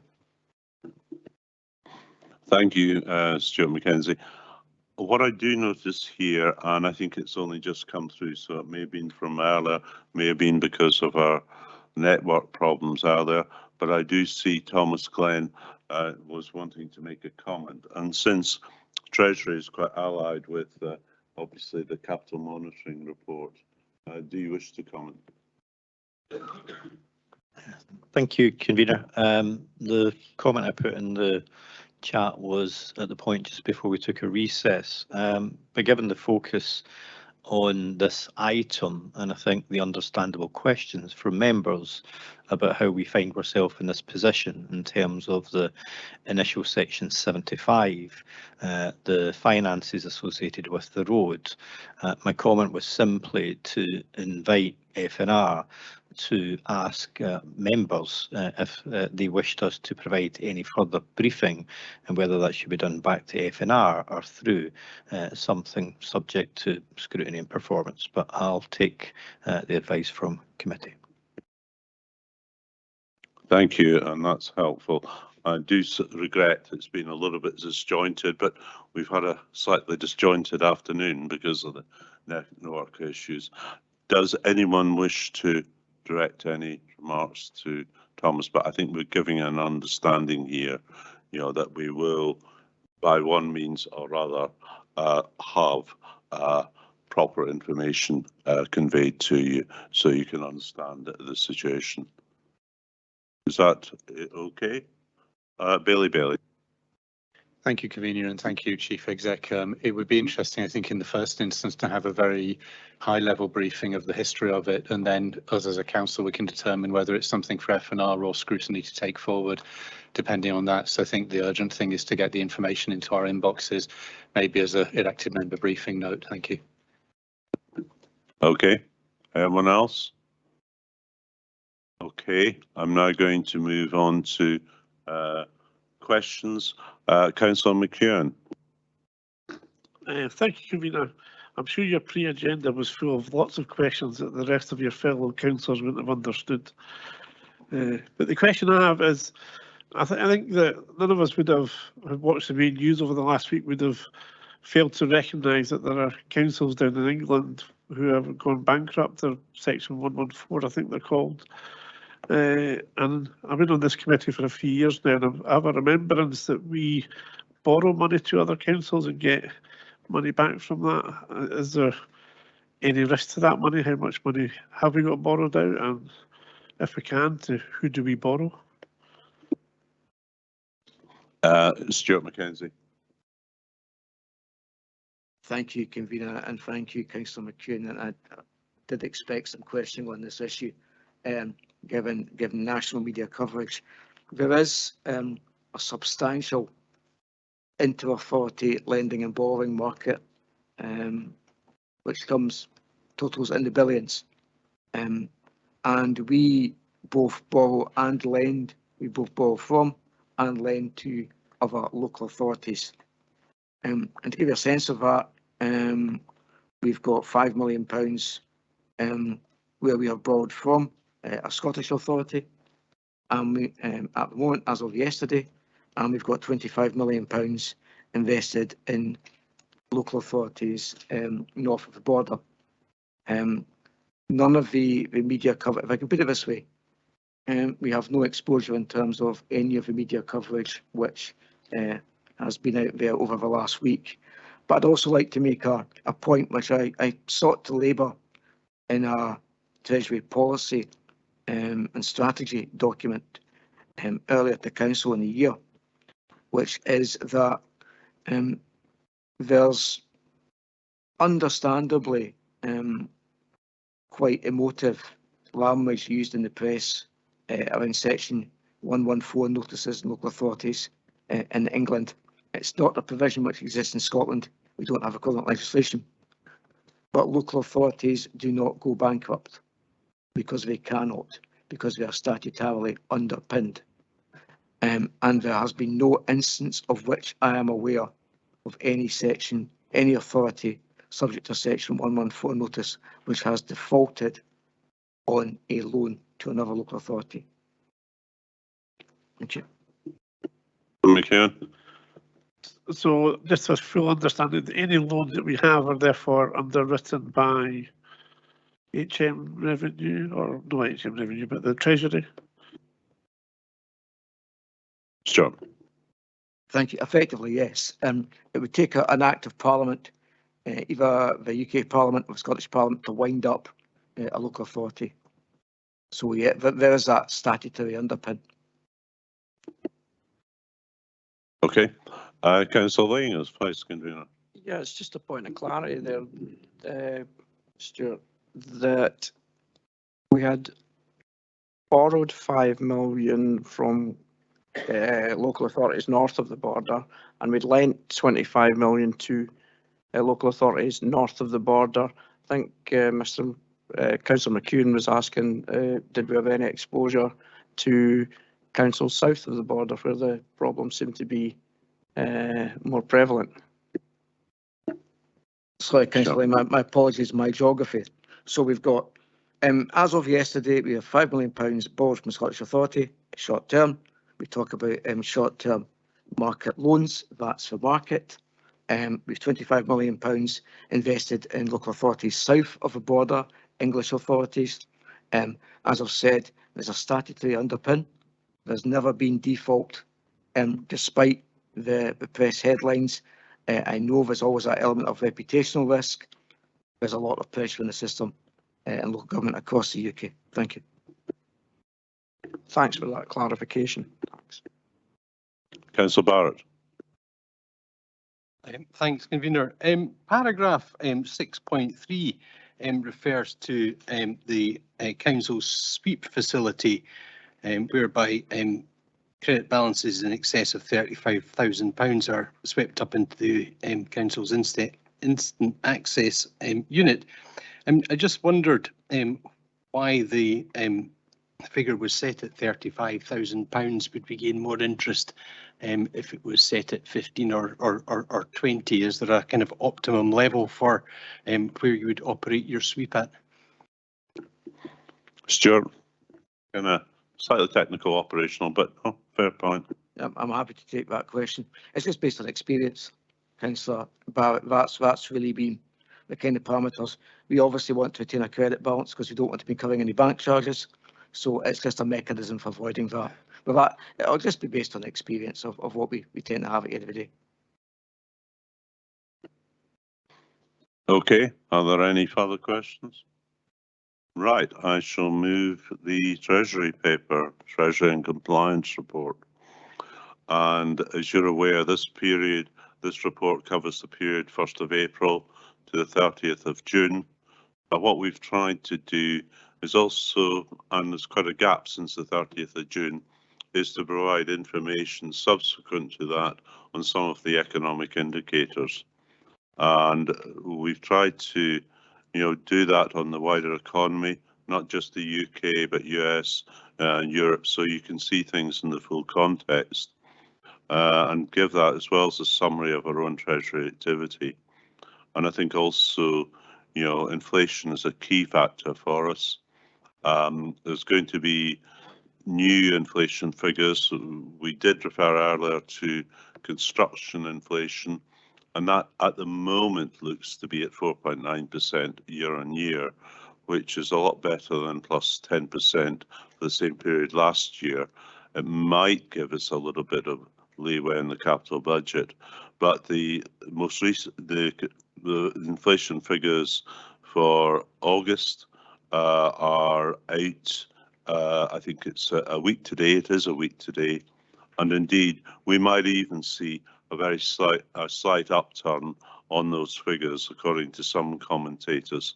So let us see on that, and it's something we've got to be constantly aware of. Stuart Mackenzie has already given members with a comprehensive update on the contents of the report.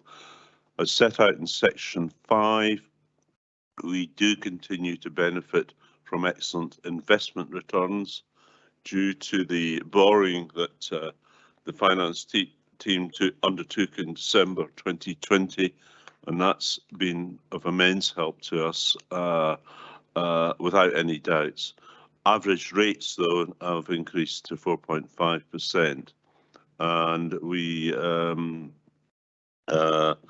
and that is average rates. I think we all know with current interest rates, the certainty rate on 50-year money, we may yet see a further uptick in UK interest rates from 5.25 to 5.5 and possibly plateauing out for some time.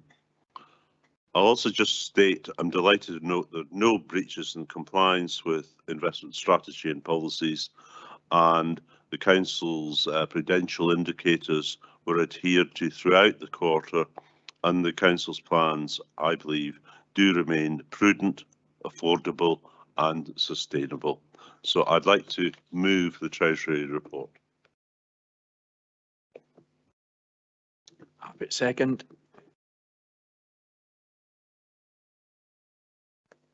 Do we have any comment?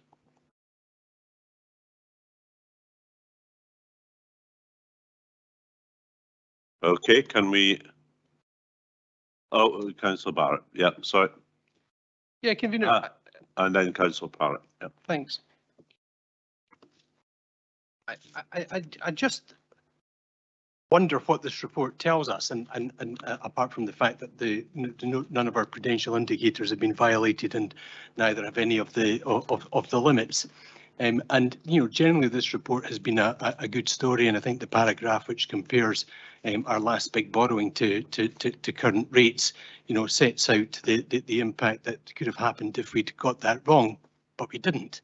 And you know, I don't really know from this report whether there's a sense of you know, we're spending a fortune on this to actually you know, achieve the returns on investment, or whether or not you know, we're not doing that, and therefore you know, the time and effort spent on treasury management creates a net benefit to the council, which I suspect it does, but the report doesn't actually tell us that.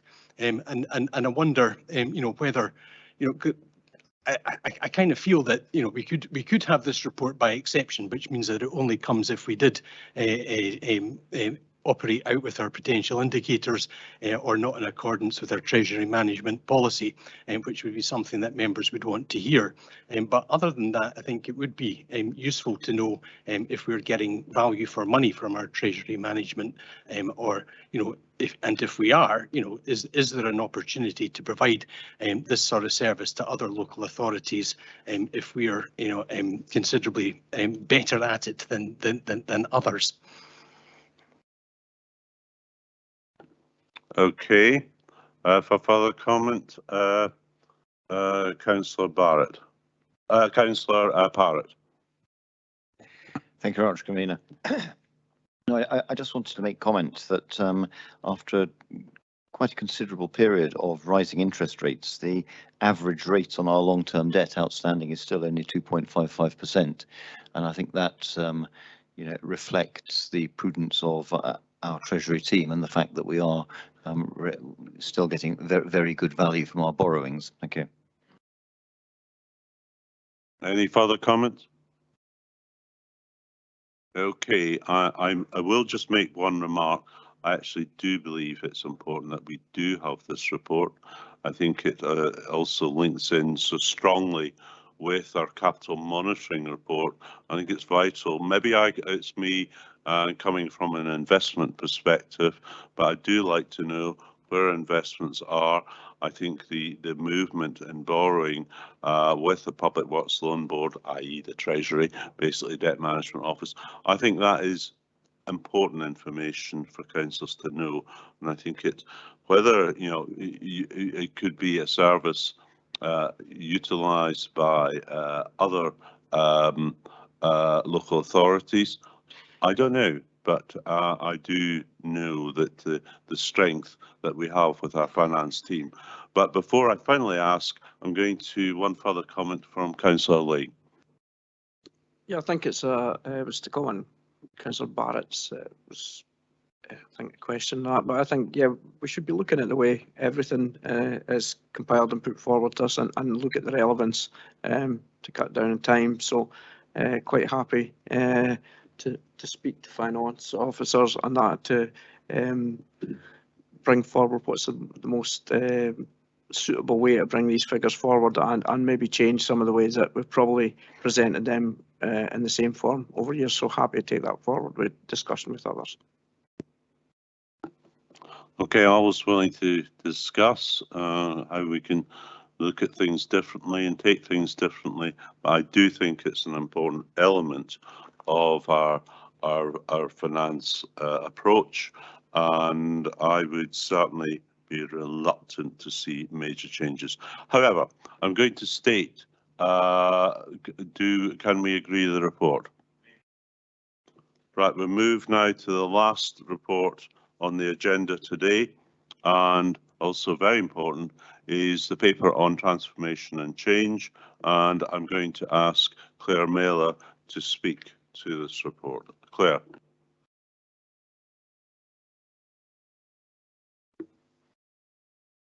Thank you, Convener. Good afternoon, councillors. This report provides an update on progress in delivering the Council's transformation and change strategy. It outlines progress made in setting the conditions to support our organisation through a period of significant change. It also gives update on progress with the projects that were outlined within the strategy.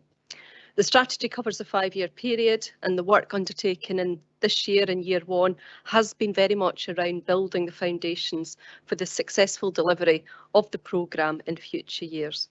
Our focus, as you know, has been on the implementation of the Strategic Leadership Review and the 9 agreed consolidation work streams. These work streams look to identify opportunities to consolidate functions and activities that are currently disaggregated, with the aim of reducing areas of duplication, improving systems and processes, and putting the customer at the centre. Some examples of the benefits realised to date are shown in Appendix 2 to the report, but as we move through the projects, these benefits realisation reports will become more frequent in our reporting through to committee. Good progress has been made with the projects, and again at a time when the Council is going through a period of significant change and whilst continuing to deliver business as usual. We also recognise that to enable change we needed to set the right conditions so that our people, our staff feel supported through organisational transformation. Our cultural engagement programme has been developed to enable staff from across the whole organisation to become actively involved in designing and delivering change. Details of some of the ways that we've involved staff are also outlined within the report, and an engagement plan with elected members has been developed to enable ongoing communication and engagement and indeed input to the programme. We are really struggling with the council diary and to fit some of these sessions in, so please bear with us, and we will find other ways of sending out briefings and indeed little video clips to try and get more timely information to you. As you will be aware, the implementation of the new strategic leadership structure is currently underway, with full implementation planned to take place by April 2024. Work is ongoing in terms of our transition planning and identifying the risks, transitional and opportunities as we move to the new ways of working.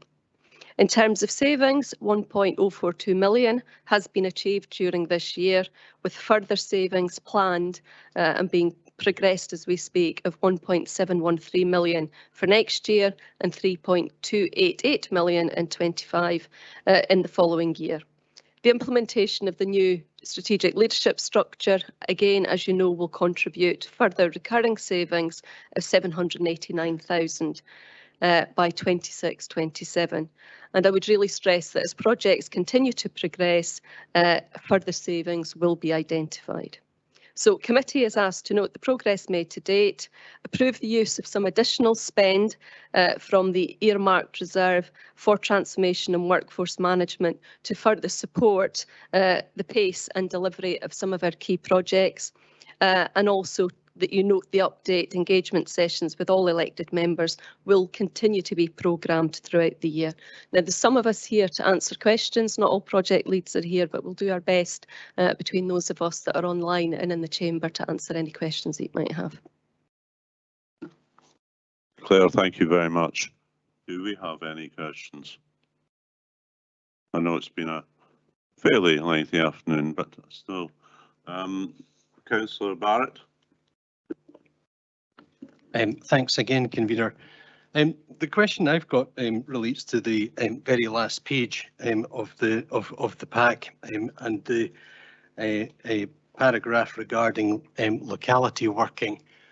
And I've kind of raised issues in the past about our need to scale up and expand our locality working across Perth and Kinross. And I think the Chief Executive made a comment recently, and I can't remember where, but it was on the basis that we're not going to be doing everything everywhere and that we do need to prioritise and target. And I'm not aware of any plans to initiate locality working in the areas in Perth, other than those mentioned in the report, where we have the highest degrees of deprivation and poverty, which are Perth city centre itself, contained within the inner ring road, and New Muirton. So my question was, have we got anything in train to start dealing with those particular localities in a similar way to which we're working in Letham, Highland, Cooper-Angus and Crieff? And if we haven't, then I really think that we need to be doing something about that pretty quickly. I think I'm going to go to Claire on that. I don't think Fiona Robertson's available. Claire. Yes, and a couple of points there. First off, absolutely, I think, there's huge recognition, I think, with elected members and across the council that we really need to have that greater focus on need, work more closely with and within our communities, and very much that's the focus of the locality working that we're undertaking. So we are working closely, as you can see on the last page of the report, in these key areas. We're currently working on a plan in terms of how we scale that up and move into other areas. And I have to say, city centre, there's a couple of other areas that we have identified. We've got further workshop in Letham towards the end of this week, and the team is certainly working on the plan going ahead. One area that will be absolutely key, you're aware of obviously the community engagement review, but one other area will be the appointment of the strategic lead for housing and communities, and that particular portfolio will really support a greater sort of pace to this wider locality working that we're undertaking.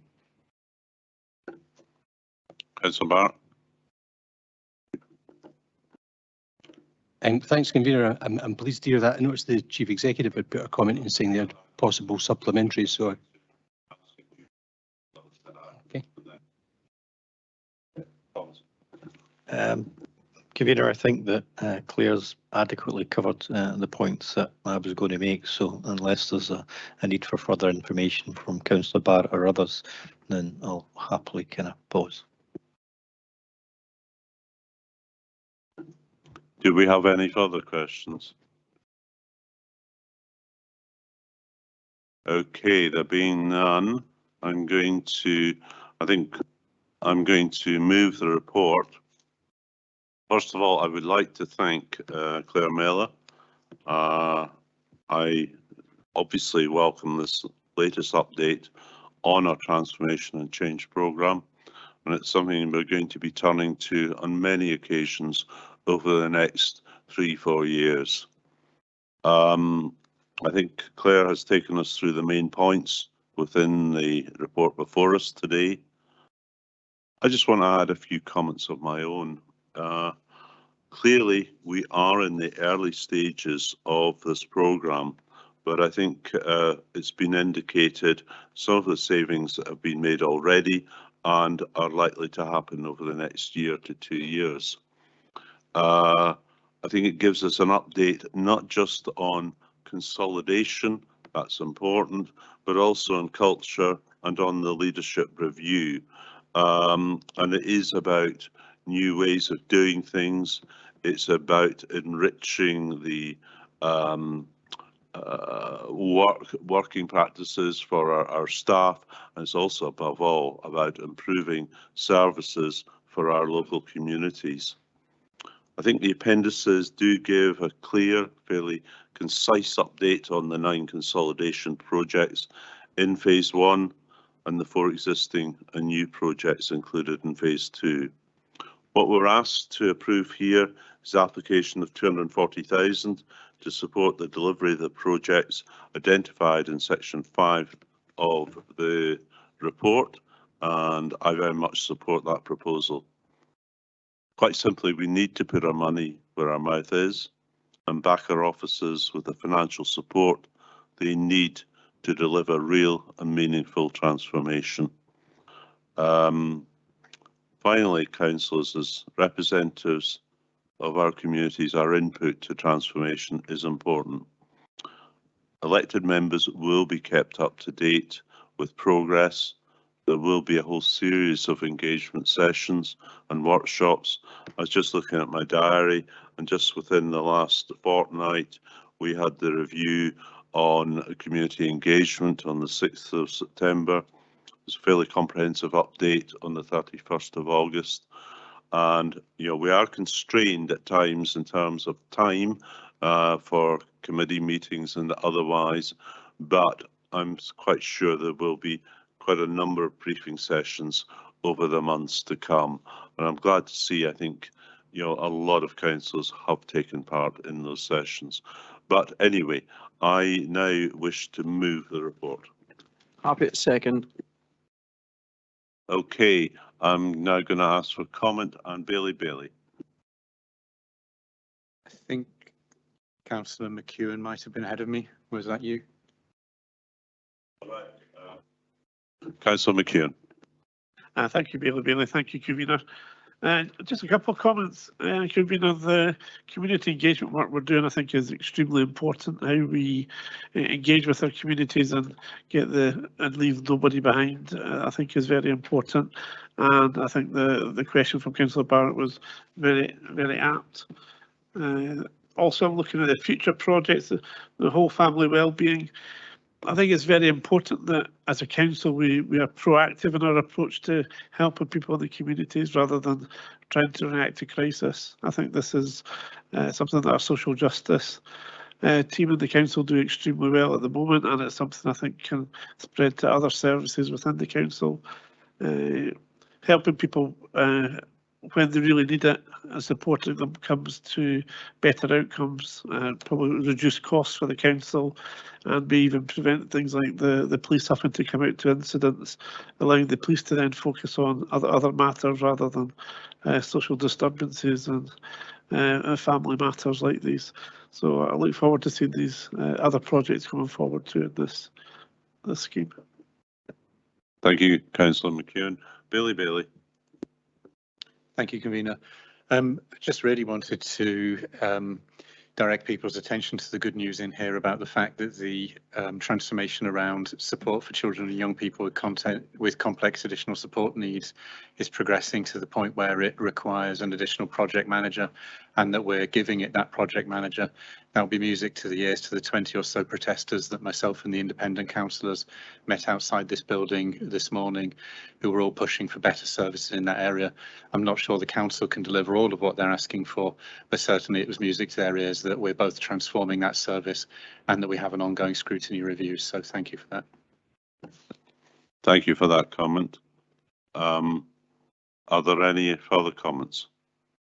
Okay, can we agree the paper? Okay, that wraps up proceedings for today, a bit later than we intended, and the next Finance and Resources meeting will be, I think it's Wednesday, the 22nd of November, and that's right. Thank you.